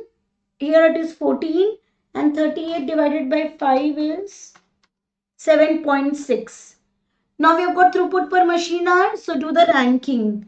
Ranking is this is 1, this is 2, this is 3. But we need to make the product M first, right? So let's prepare the production plan. First, we will do M minimum units 6,000. These units will require how many hours? Because what is needed is the quantity. I don't need to calculate the value. So no, don't waste time on calculating value. Just calculate the quantity. How many hours will be needed? See here, when we make M requires 5 hours to make 1 unit. 6,000 units will require 30,000 hours. Total available are only 80,000. Next, do the next ranking, which is the first one, L. Let's make it in fullest. L is needed, maximum demand is 8,000 units. So let's make 8,000 units. Each unit requires 2 hours. So we have 16,000 hours. Total we have taken is 30 plus 16, 46,000. We still have ample hours. Okay, after L, I will take the first one, which is J. J, if I make total units 9,000, 9,000 into 4 is 36,000 hours. Let me see, do we have 36,000 or not? 30,000 plus 16,000 plus 36,000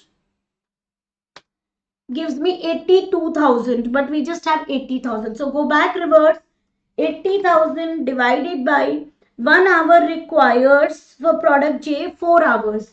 So how many units we can make with it? 20. Wait. No, not 80,000. Sorry, my bad. 80,000 less 46,000. We have only 34,000 hours. 1 unit requires 4 hours. Divided by 4, we have only 8,500 units that can be made. So instead of writing this, I will erase it and I will write here 8,500, 34,000, total becomes 80,000. So how many units of M will be manufactured? 8,500. Clear? Do we have that option? Excuse me. Product J 8,500, product L 8,000 and product M 6,000. Absolutely correct. So my answer is option 2. I hope you all are with me on this. Absolutely clear. Let's go to the next one. Subarna Aditya, whoever it is, please solve question 22. Okay. It's on maximize profit. That means MR is equal to MC that point. And you just need selling price. You just need to calculate P. That's all. Okay, do it quickly. Yes, you had got it correct, Subarna. Very good. A company knows that for every $10 they increase the profit of their product by, demand falls by 20. Why this is given to you, increase in price and demand by 20? This is just given to calculate small b. Okay, you know how do we calculate B? Please do it that way. Currently, the company is selling 1,000 units at a price of 200 each. Variable cost is 140. Variable cost is given to you 140, right? And the price is given to you. Price, we know P, we know Q. You can calculate B, get A. Once you know A and B, put it in the MR equation, equate to MC and give me the price. You will get Q and then find out P.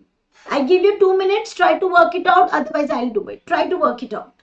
Okay, in just 2 minutes.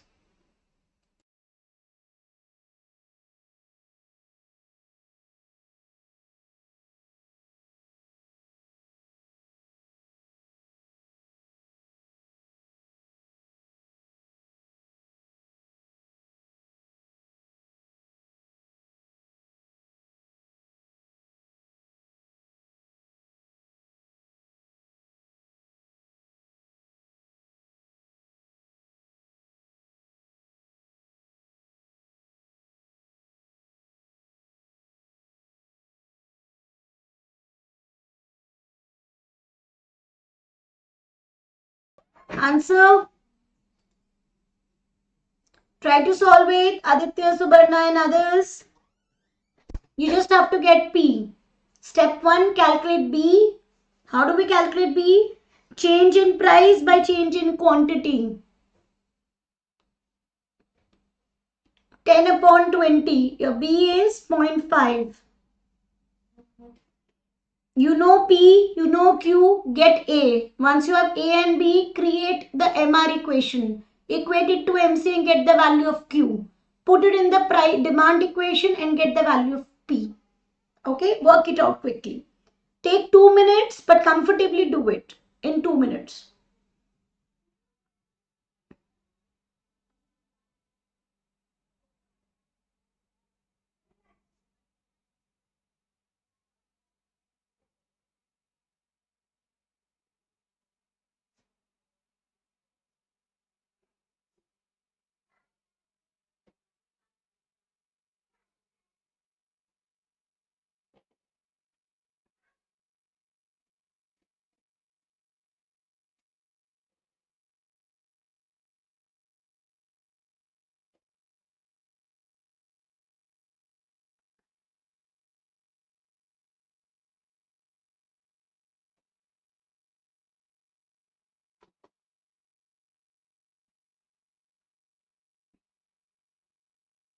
Do it quickly.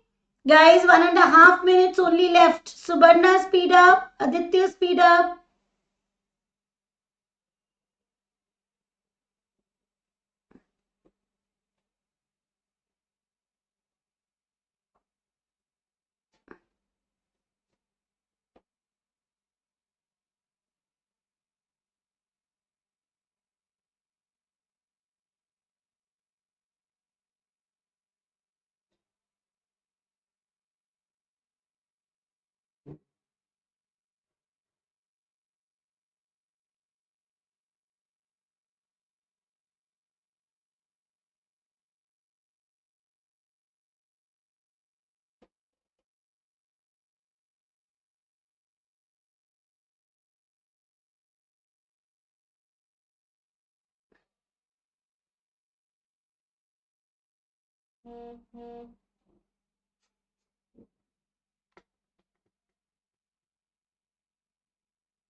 Type it quickly.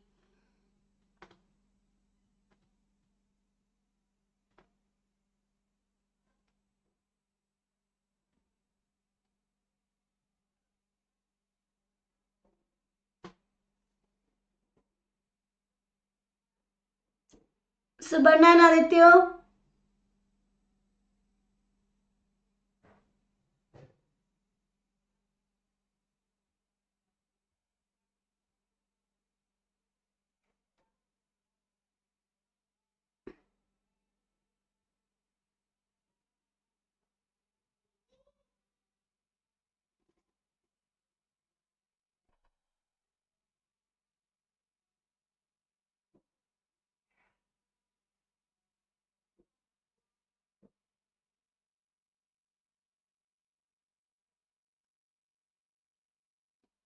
Please revert back. Are you able to do?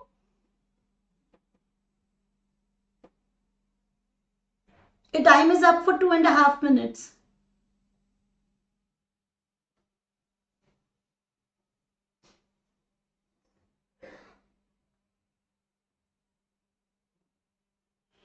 Okay, let me work it out. So here we can calculate B, because my demand equation is P is equal to A minus BQ. We don't know A, we know P, we know Q. Let's work out B. B will be change in price by change in demand. So price is increasing by 10, demand is falling by 20. Ignore the negative sign and we get here 0.5. Now here my Q is given 1000, P is given 200. So we can put it in the equation and get the value of A. So because I needed to create the MR equation. So here I can say that 200 is equal to A minus 0.5 multiplied by 1000, that is Q. So what is A equal to? Put it in the, on the calculator you can do it. So 1000 into 0.5, 500, right? And 3. So A is equal to 300. No, I'm sorry. A is equal to 5 plus 2, 700. Yeah. So A is 700, B you already know. Now you put it in the MR equation and get the value of Q. So MR is equal to MC because we need maximizing profit. And maximizing profit is always at the level where MR is equal to MC. Clear? So MR will be equal to A minus, which is 700 minus 2BQ. 2 into 0.5 is 1Q. Right? 700 minus Q will be equal to MC, which is 140. So Q will be equal to 700 minus 140, which is 560. Right? So Q is equal to 560 units. Now put it in the demand equation. So P will be equal to 700 minus 0.01, 0.5, that is B, A minus BQ, right? So B is 0.5 multiplied by Q, we just have worked out 560 units. So it will be equal to 560 multiplied by 0.5, 280 less 700, 420. Okay, 420. So here P will be 420. The profit maximizing selling price is 420. I hope Subarna and Aditya, you guys are clear, and the others who are watching it are absolutely crystal clear with this. Okay, yeah, let's go ahead with the next one. Which two of the following activities are environmental detection cost? Okay, very good question. Let's discuss this. Which two of the following activities are detection cost? Remember, we have the prevention cost, detection cost, internal failure, external failure is the second one. It is that cost by which we detect whether any contamination is taking place or not. So let's check it. Quality control inspections to monitor pollution levels is always a detection cost. The cost that helps you to monitor, so these inspections, they are all the um, um, yeah, these are all detection cost. Okay, let's go to the next one. Water purification treatment to clean wastewater before it leaves the factory. It is your internal failure cost. So that it doesn't leave your factory. It's wrong. It is not a detection cost. Fitting of carbon filters to machine processes to reduce carbon emission is your prevention cost. Power usage measuring system to monitor, again it's a monitoring cost, that means it's a detection cost. Monitoring is always detection, just to keep a track of it. Monitor energy consumptions within the factory. Payment of fines for breaching environmental regulations, external failure cost, you are paying fines. Installation of heat pipes in the factory to reduce heat loss, prevention cost. Public relations cost to remedy reputational damage caused by accidental river pollution, external failure cost, because it has polluted the river already. So pure external failure has happened. Very good, Subarna, correct. Capturing and recycling of waste exhaust gases to generate energy. Recycling of waste is always an internal failure cause because your production system has already produced it. Now it should not go out of the factory, so we recycle it. Okay, so therefore this is also not first and fourth are correct. Good. Let's go to the next one. Hempel Paint Company manufactures and sell paints.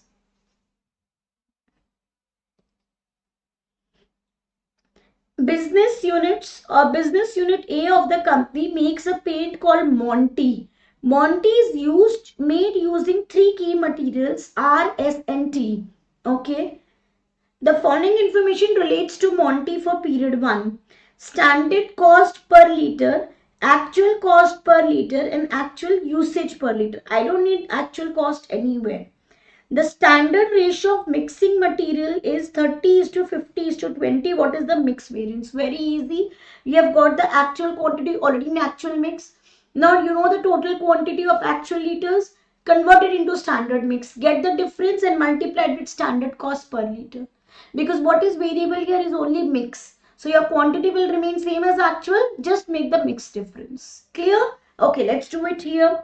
So here I will write actual quantity in actual mix and actual quantity in standard mix, variance, and then you multiply it with standard cost per liter. Always prepare your performer first, you will never fumble, and then you will get variance in dollars. Okay, now we have RST. Actual quantity in actual mix is given to you 1900, 2800 and 1300. Done. Now you get the totals here and that will be the same total here. So that is 1900 plus 2800 plus 1300. That is 6000. 6000 is going to be here as well. Now you have to just do it in the ratio of 30 is to 50 is to 20. So 30%, that is simply 6000 into 30% is 1800. 6000 into 50% is 3000. This is 4800. So this is 1200. Now we can get the variance. We have the material variance. So we want the actuals to be less. So actuals are more here, hence this is adverse variance. Here actual is less, so 200 favorable variance. Here also actual is more, so 100 adverse. Multiplied by the standard cost 63, 50, 45. When you multiply it, it's 6300 adverse, right? And here it is 50 into 2, 10,000. 10,000 favorable, and here it is 7500 adverse.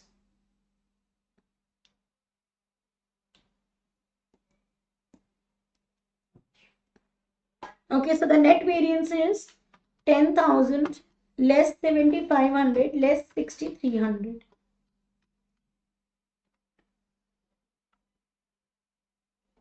Oh, I'm sorry, this is 45.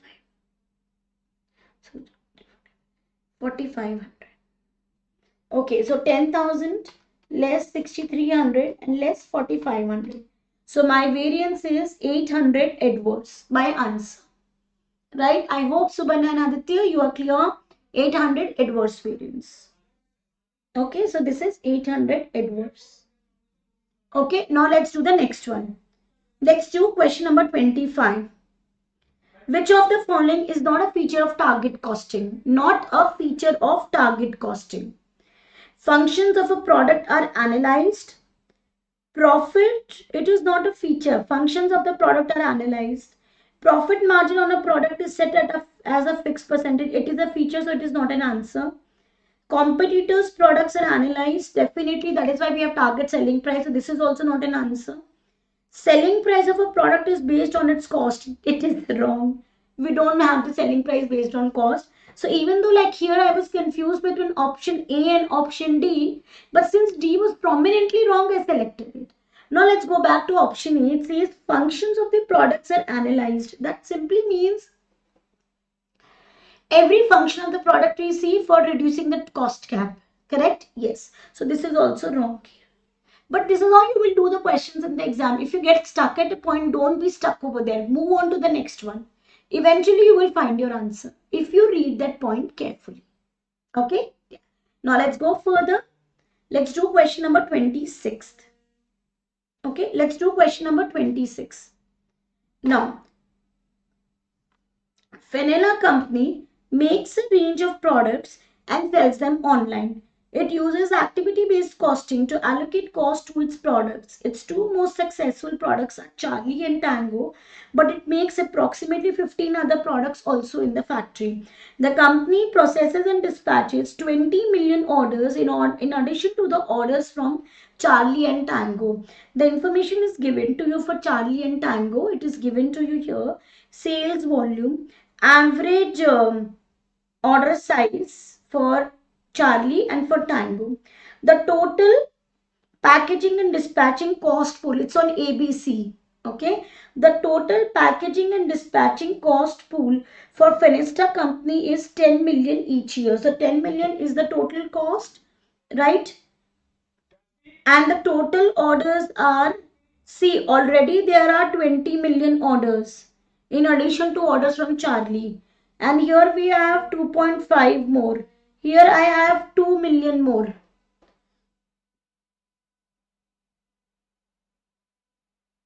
Right? What is the packing and dispatching cost per unit for Charlie? So I think I've given you hints. Can you just like to try it?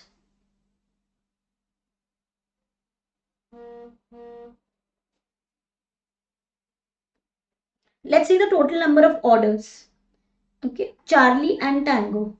Number of orders will be 5 million divided by 2.5, right? Because it's the order size. 5 divided by 2.5 is 2. So that's 2 million. And for Tango, it will be 6 divided by 2, 3 million. And plus 20 million, which is given to you here. So total number of orders are 25 million. Number of orders are 25 million. Cost pool is 10 million. So what is the cost per order? 10 divided by 25. Clear? Easy. 10 divided by 25 will be 0.4. Right? So it is 0.4 per order. And we just have to calculate the cost for Charlie. So what will be the total cost for Charlie? Charlie has 2 million orders, right? So Charlie's total cost will be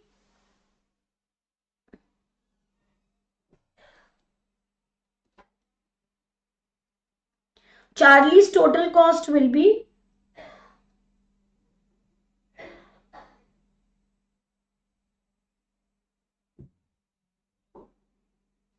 volume is given to you.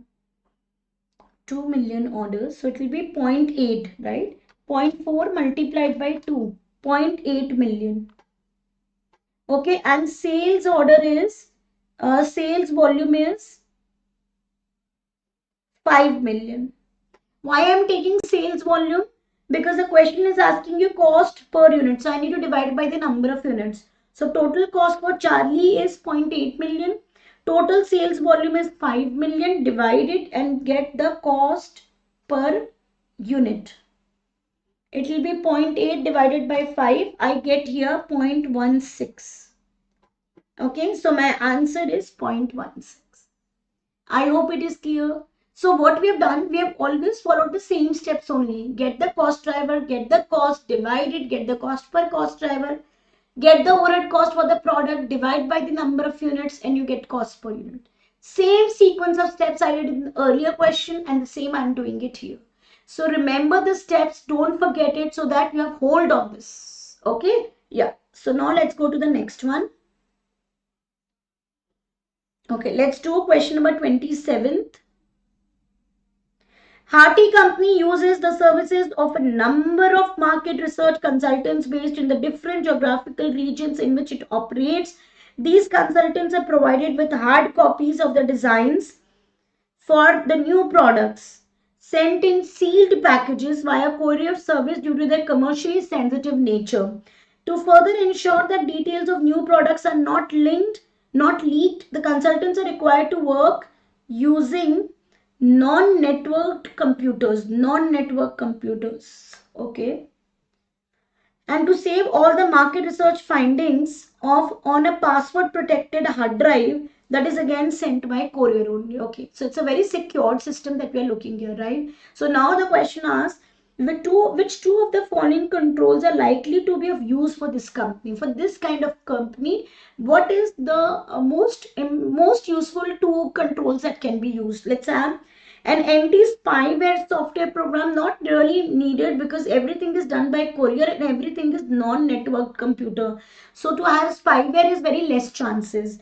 This is not needed. A lockable cabinet or safe, absolutely yes, because they're having everything delivered and received by courier. So they need a safe place. Therefore, second is the correct option. A firewall, again, it's a not networked computer and everything is sent in courier. So I don't think firewall is useful. Let's see the next one. A confidentiality contract, absolutely yes. So firewall, no. Why confidential contract is relevant here? Because you can see that there is a lot of courier services which are happening. A lot of confidential data is passed on, right? And just to ensure that the new product details are not leaked, the consultants are required to work using this non-network computers and to save all market research findings in the hard drive. So they need to sign this confidentiality contract, right? So that they don't leak out any information to a third party. So absolutely correct, second and fourth. I hope you guys are with me. Now, let's do a question on the time series. I know this is one of the topics that haunt many of you. So let's resolve it now only with the better understanding. FTX companies identified the trend line relating to its sales revenue as 2000 plus 25x. X denotes the quarter number with the first quarter of 20xy being 13. Please look here. The first quarter of 20xy is 13, not 1. And the second quarter is 14, so on. FTX company uses the multiplicative model and has calculated the following seasonal variations for the different quarters. Okay. Now, what is FTX company's seasonally adjusted sales revenue forecast for the third quarter of 20x7? Now, understand 20x5, 4 quarters will be 13, 14, 15, 16. It will end at 16. Now, 20x6 will have 4 more quarters. Wait. First quarter is 13, second is 14, third is 15, second next is 16th. Then 17th, 18th, 19th, 20. And then the third quarter will be 23. Correct? I hope everybody is with me. We'll have third quarter as 23. How? I will show you here. Because many times students ask me, ma'am, I'm not able to follow this. So look here. Quarter 1 is 13. Quarter 2 is 14. Quarter 3 is 15. Quarter 4 is 16. Now you go to 20x6. Quarter 1 is 17. Quarter 2 is 18. Quarter 3 is 19. Quarter 4 is 20. Now you go to 20x7. So quarter 1 is 21, quarter 2 is 22, and quarter 3 is 23. I need third quarter of 20x7, so I will stop at 23. Now you will put it in this equation, 2000 plus 25 multiplied by 23. You get this figure and then apply quarter 3 multiplicative model. That's all you done with the variation also. Okay, so 25 into 23 will give you 575 plus 2000 will give me 2575. Now with this, you just have to multiply 104%. Why? You have to add 4. And you will add 4 with 100, correct? So you'll do 100 plus 4, 104%. Not just multiply it and you get your answer. So I get my answer is 2678, which is option D. I got it. So I hope trend series is also no more hauntings for you and everybody is able to follow it. Great. Okay, let's do question number 29. So let's do question 29. Lexi is planning to sell. I think this question, you will do the next one, guys. Okay, so be attentive here. Lexi is planning to sell his homemade cakes on each weekday over the coming months to commuters traveling to and from for work. Now, guys, when you're doing these questions in the class, students, everybody in your exams, you will have a lot of story here, right? But not everything is relevant. So when you're doing the questions in the exam, make sure that you just look at the relevant points. If you want, you will have a paper, write down the relevant pointer there so that you will not miss out on anything. Okay, now look here, like I am doing. So I am doing over the coming months to commuters traveling to and fro from work. He has to choose between selling from a stall at the local railway station or from a stand near the bus station, and is considering making his decision based on the expected value, use of probabilities of the daily profit he will make under each option. So he's looking for expected value of daily profits. His calculations show that the expected value of the daily profit he will make from running the stall at the railway station is $240 compared to an expected value of 275 at the bus station. So what does this imply? Let's look at the pointers. Based on the expected values calculated,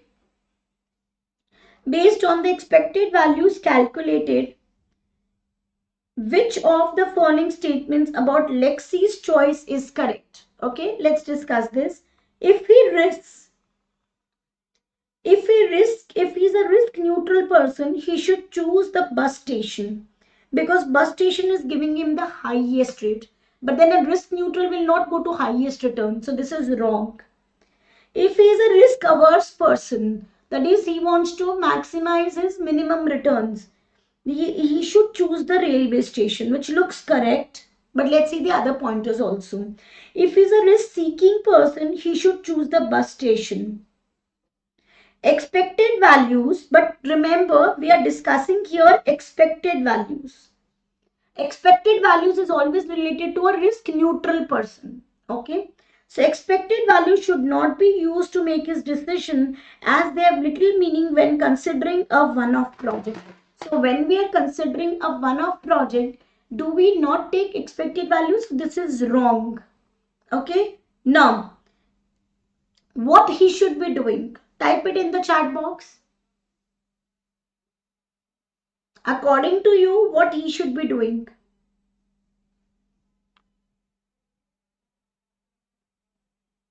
Anyone who's listening to me?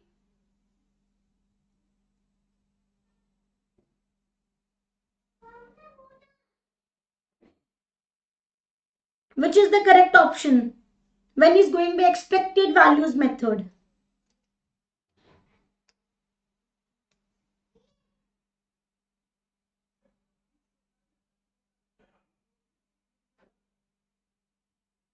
So Barna is saying C.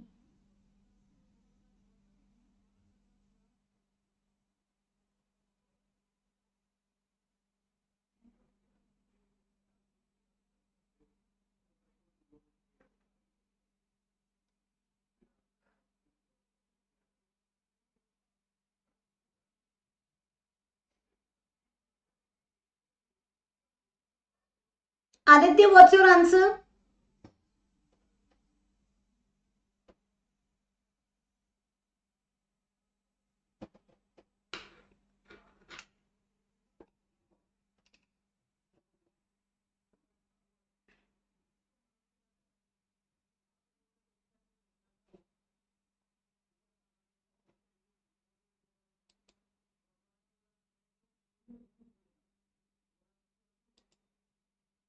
Okay. Yes, so the answer would not be D.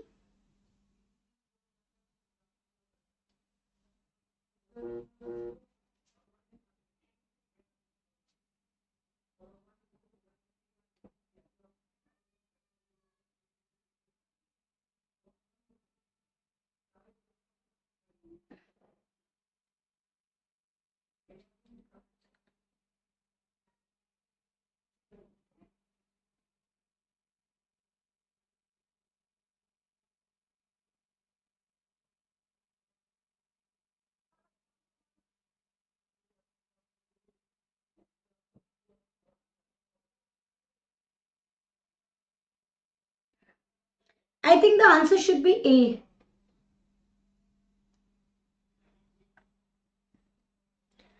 Because with expected values, we neutralize the risk. We always apply the expected value method in case of risk neutrality, right? When we want to neutralize the risk, then we apply expected value method. See, how do we do a maxi-max? Now, Subarna, your answer was for a risk seeker. For a risk seeker or a risk averse person, we always apply the maxi-max or a maxi-min, correct? Maxi-max or maxi-min is where do you apply probabilities? What you do is you get the maximum returns under each options, right? And then out of those maximum returns, you take the maximum of it. Here, if you see here, there is option A 240, there is option B 275. When we apply expected value method, we have two mutually exclusively projects, remember? We do it for project A and we do it for project B. And then we take the project which gives us highest expected value. So which is the project giving an highest expected value? Bus station. Therefore, the answer should be A. Remember always that expected value method is always applied for a risk neutral person. So these becomes wrong by default. This time when I was discussing the answer, I told you reverse, so that I can make you remember some points for your exam that you will never forget. Am I clear, Subarna? We never apply expected value method for a maxi max or a maxi min approach. For a risk neutral person, we always apply expected value method. Remember? Or a minimum, maximum regret. Mini max regret. Okay? So I hope I'm clear. Let's go to the next one. 30th. Now this I want you to do it. It's a very good interesting question. IBM company manufactures a computer games console and a range of computer games. For every games console that the company sells, it also sells 9 computer games. Okay, 9. Okay, so they say a manufacture console and a range of computer games. For every games console the company is selling, it also sells 9 computer games. The games console sells for 200 and has a variable cost of 250. That means my contribution is 150. Computer games sell for 60 and a variable cost of 10. Here we have two products, so we'll have to use weighted average. This is 50 contribution. IBM company's total fixed cost of 15 million, 15 lakhs, that is 1.5 million. How many games console must IBM sell each year in order to break even? So you just have to get the weighted average. Here we need quantities, right? So get the weighted average break even point, weighted average contribution, and then we divide it and get the break even point. Okay, let's get the weighted average contribution. So I'm solving it and I'm telling you how do we have the weights. The ratio is 1:9. One game and 9 computer games, right? One console game and 9 computer games. You just have to use this only so that to get the values. So here my contribution is 150 for console. One quantity, and here we have 9 quantity into 50. So we get here 600. right? Weighted average contribution will be, you get the total contribution divided by total quantities. Total is 1 plus 9, 10. So you get weighted average contribution per unit as 60. Why I need per unit? Because when we calculate break-even point, I need the contribution per unit. Likewise, weighted average contribution per unit. I multiplied the weights, added them, got the total contribution divided by total number of units and got the contribution per unit. Right? So now here, my break-even point will be, fixed cost is 15 lakhs divided by 60. So my break-even point will be 25,000. Right? I hope I'm clear.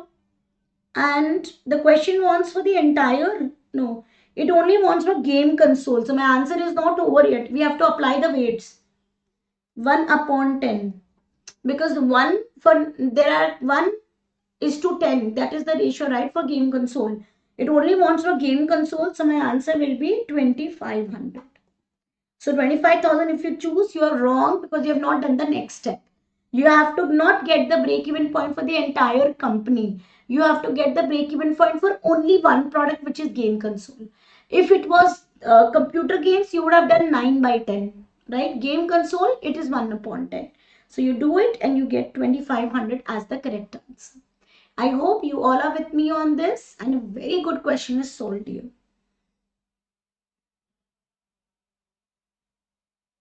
Okay, so till now, all the 30 questions that we have done, I had taken them from different papers on your CV platform and some study hub questions as well. Okay, so meaning to tell you that you have done 30 questions from almost the past papers. So you can just see the level of paper questions that you will get in exam. Some may look difficult to you because you've not revised. Once you revise it, they will become absolutely comfortable. Right? Now let's go to the next one. Which of the following is, oh, following I had forgotten to take. Okay, anyways, we can solve it. Let's see how much we know. Is often used to protect an intranet from unauthorized access by an external hacker. Very easy. Unauthorized access from an external hacker, we use firewall.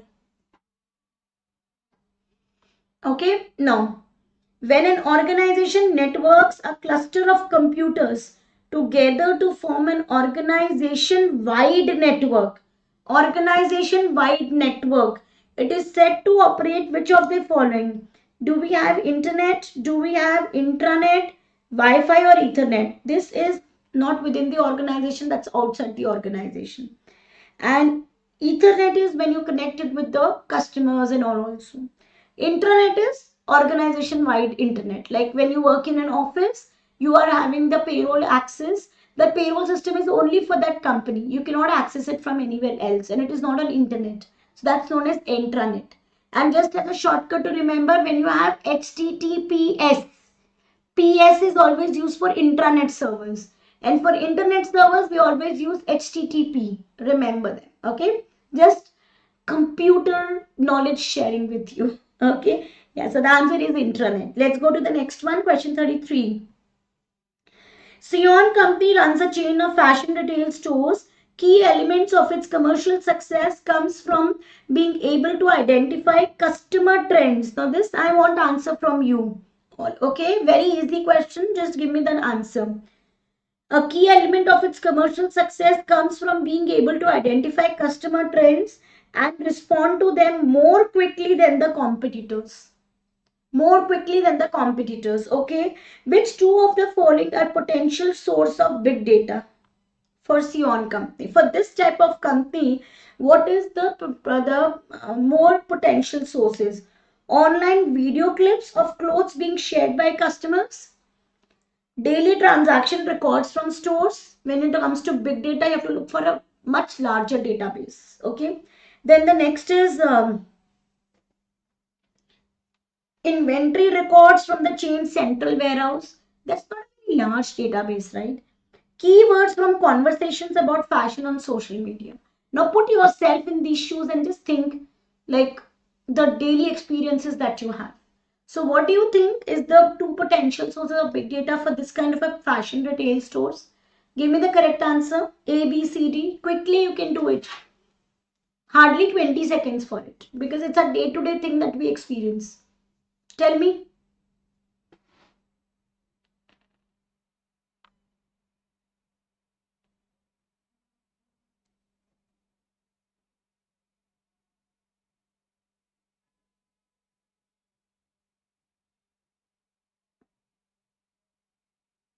Quickly. A, B, C, D.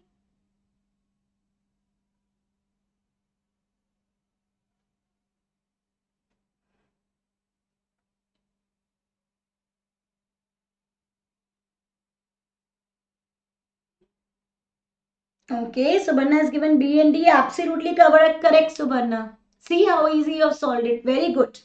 Okay, let's go to the next one. Are the following statements about ABC true or false? Unlike traditional absorption costing, ABC identifies variable overhead cost for allocation to product cost. No, we only look into the entire overhead cost. We don't differentiate between variable or fixed. All overhead. So this statement is wrong. ABC can be used as an information source for budget planning based on activity. Absolutely correct. We do activity based budgeting, right? That's how we do it. We take this ABC as an information source, get the different cost drivers, we see the product cost allocated. Accordingly, when we are doing the budgets, we look at the different activities and we prepare the budget accordingly. So this is the main purpose of ABC, right? And we have done, right? We do in the budgeting process activity based budgeting, ABB. That's just this only. That is preparing the budgets based on looking into the different activities and then allocating the funds. Absolutely correct. Next one. Okay, this I want you to do it, Subarna. We have done multiple ABC questions. Now do it quickly and tell me the answer. The question is on screen. I'm giving you 3 minutes. It is an activity based budgeting question. It produces 3 products, EM, TM and GM, and the cost is given to you. There are 2 cost drivers and the 2 cost with their cost driver is given to you.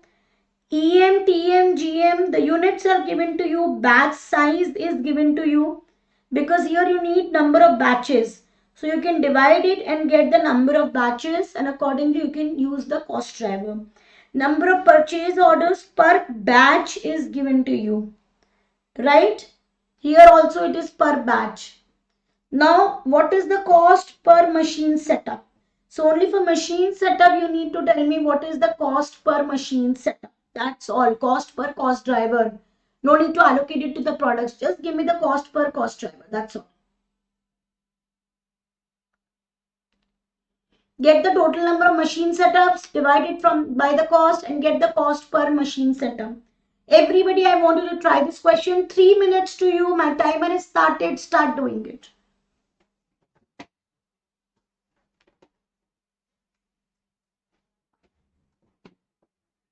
Cost per machine setup.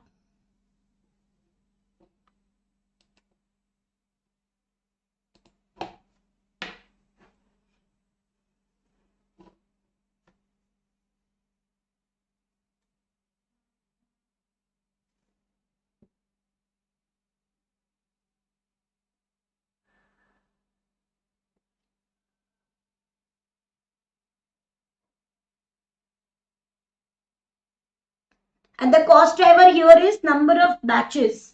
So get the total number of batches, divide it, you get your answer. You have 3 minutes to solve this.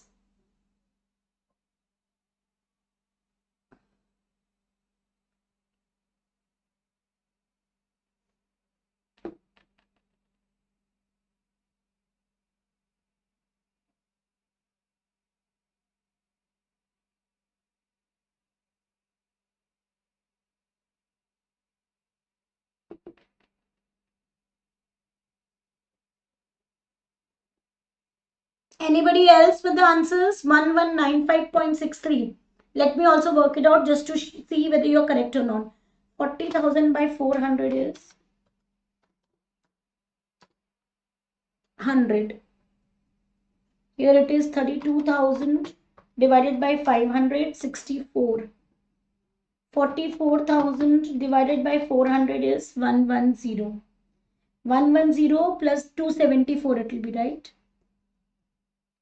So you divide 328,800 divided by 274. You got this? 328,800 divided by 274. I get 1200 here. Subarna, where you went wrong? It was easy. You just have to divide this and get the number of batches, add them, get the total number of batches. Here the cost driver is only number of batches. Divide the cost and you get your answer. Tell me please in the chat box where you went wrong, why you got it in decimals. Was this any calculation error on the calculator? Yes, you are correct. Was this any calculation error on the calculator?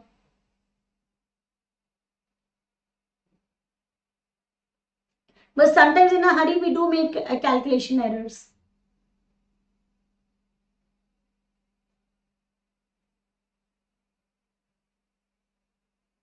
Good, you finally got it correct. Great. Next one. A company has developed a new product and that's okay, that's completely okay. Has developed a new product and has estimated the cost as follows.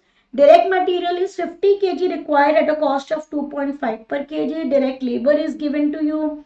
Labor is paid at a rate of 15 per hour and there is a 25% chance that each unit will take 1.5 hours. 30% for 2 hours, 45% for 2.5 hours. That means we'll apply probability also here. Okay.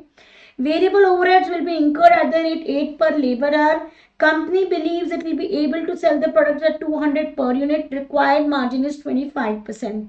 What is the value of cost gap? So first get target cost and then we calculate cost gap. Okay, what is the target cost? The selling price is 200. Margin is 25%. Remember, margin is on sales. So you will take 200 less 25% of 200. Right? So that will be equal to your target selling price will be 200 less 25%, 150. So your target cost is 150. Now let's calculate the actual cost.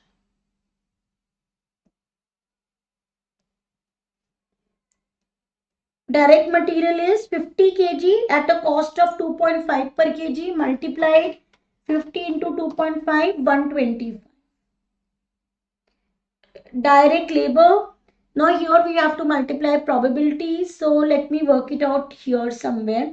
So here there is a 25% chance for 1.5. There is a 30% chance for 2. And there is a 45% chance for 2.5. Now when you multiply 1.5 into 25%, I get 0.375. Then 2 multiplied by 30%, I get 0.6. Then 2.5 multiplied by 45%, I get 1.125. Now add everything. 0.375.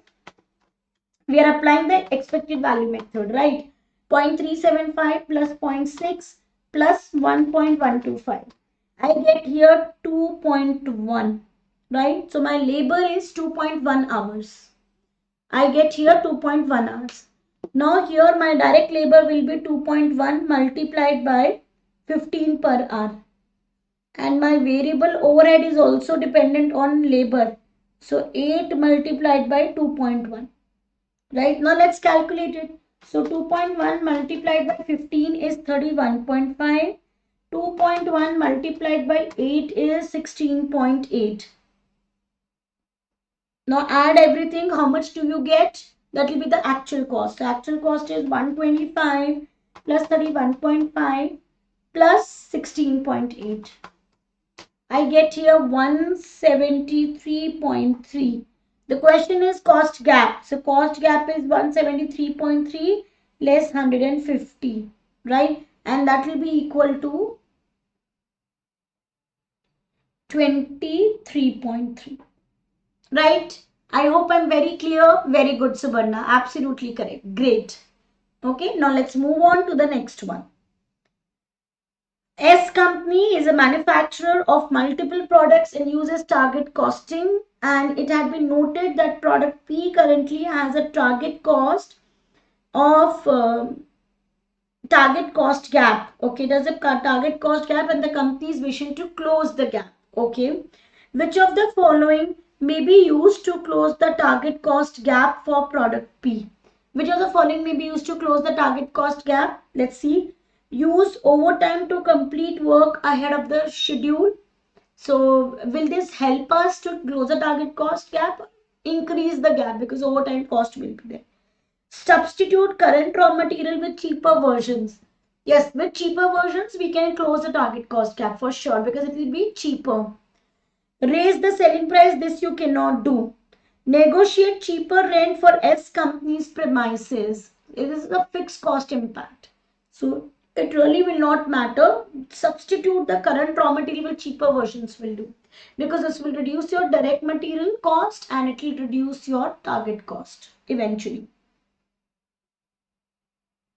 In fact, negotiate cheaper rent can also do because it will help you reduce your fixed cost.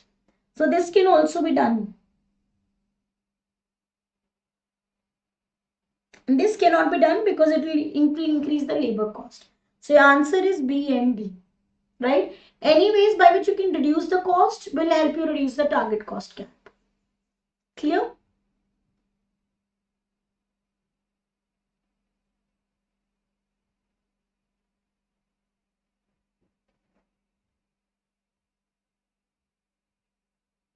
Now let's do question number 28. Okay. A furniture manufacturer 38, sorry, a furniture manufacturer wants to calculate a target cost for a new table. The table is priced at 600. It requires 7% margin on sales. Very easy. So what is the target cost? 600 less 7%. 7642. So it is 600 less 42 and that will be equal to 558. Correct? So this will be 558. I think the most easiest one, right? You will be happy to receive this question. Okay, let's do this and I want this answer now. So, Subarna, please type your answer for question number 39. Only 39 and 40 remaining. Remaining 10 questions for today. That's like bonus that you will do when I give you the question bank tomorrow. So today we'll do 40 and tomorrow we'll do 40. Okay. Life cycle costing is needed in order to plan for the maximum length of commercial life. Tell me, do we need life cycle costing in order to plan for the maximum length of the commercial life for the new products? Life cycle costing is particularly suited to businesses that manufacture products with long life cycle and who have significant research and development cost. Now, I want you to read these pointers again and then tell me the answer. Okay, just read them with the knowledge that you have of life cycle costing. So read them twice and then give me your answer. Don't give me your answer like that. So when it's saying needed, then you have to focus on this term. That is it really the objective of life cycle costing? Here, when it says particularly suited for, that means is it really more specific to these businesses? Like this, you will always read theory questions and analyze. Okay. Now read this and tell me your answer.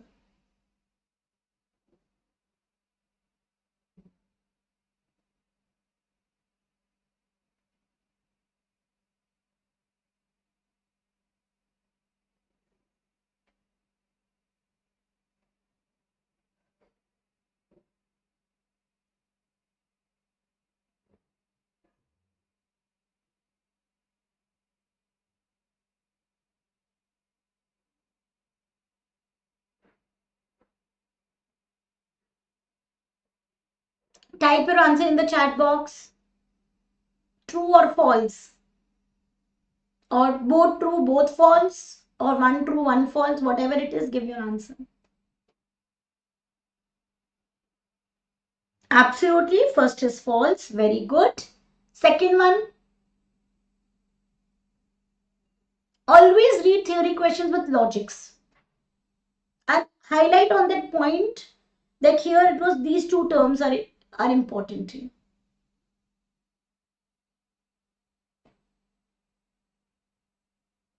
Subarna, what is the second one? Aditi, if you're there, please answer that also.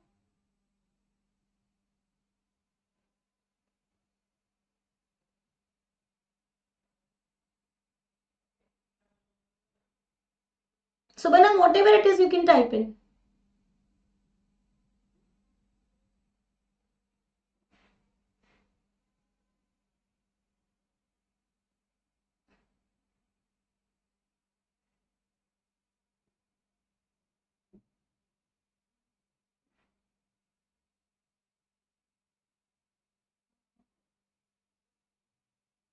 Second is also false. Here you're wrong. It is false. Why? Tell me, Subarna, why do we do life cycle costing?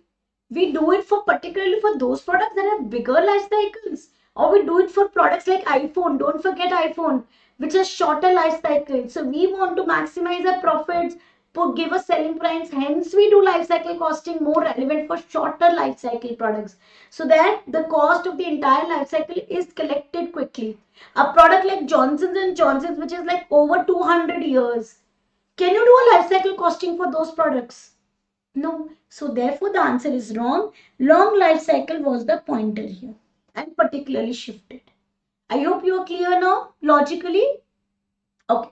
Let's move on to the last question, where I will calculate life cycle costing. Moonface is developing a new piece of technology with the following expected cost. Number of units made and sold, R&D cost, marketing cost, production cost, disposal cost, all these are there. And for calculating the life cycle cost per unit, I will need all the cost to be added together. Right? So we will add all the cost. Okay. We will add 4750 plus 250 plus 250 plus 188, 125, 25 plus 2400, 14400, 15,000, 3400 and 750. Also you will add every cost. So what is the total cost? Let's do the calculation. So total cost will be 4750 plus 250 plus 250 plus 188 plus 125 plus 125, no, 25 plus 2400 plus 14400 plus 15,000 plus 3400 plus 750. So right from birth to death, we add all the cost of a product. That means coming from the R&D and ending with disposal. Remember it. So we get here 41538. Not divided by, because we need per unit, total units. Total units are add this. So you get here 3 plus 6, 19 plus 20, 39 plus 4, 43,000. Now divide this by 43,000. 4153. I'm sorry.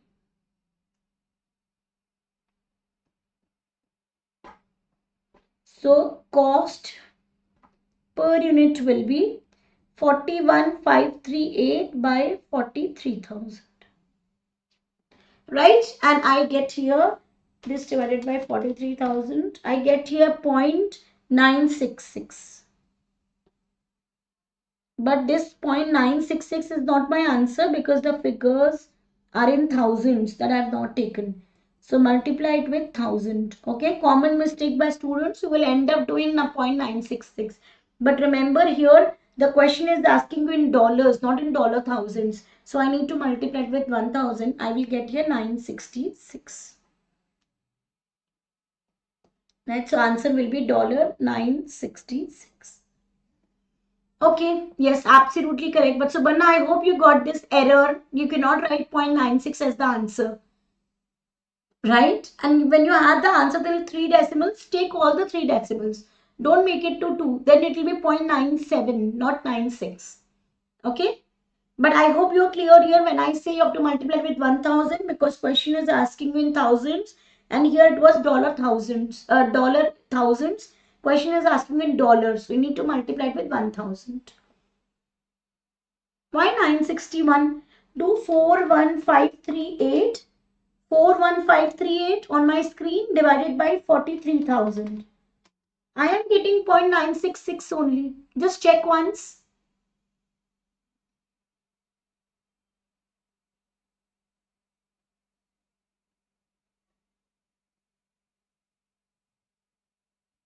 Clear?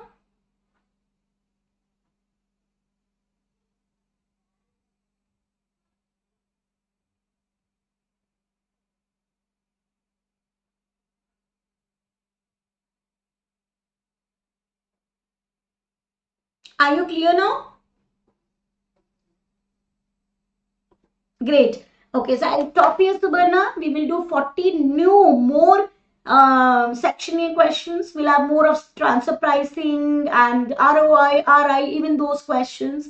So I'll take them tomorrow. Join for the evening sessions because almost all the students are requesting me for evening. And also, I think tomorrow, after we have done this session today, revise all the other portions so that you are even bang on for tomorrow. You have done really great performance today.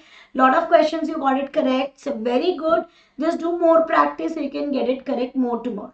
I hope today's session was fruitful. I hope you like the session and I'm sure it is going to add value addition to you. Okay, so I do hope that the session was useful for all of you.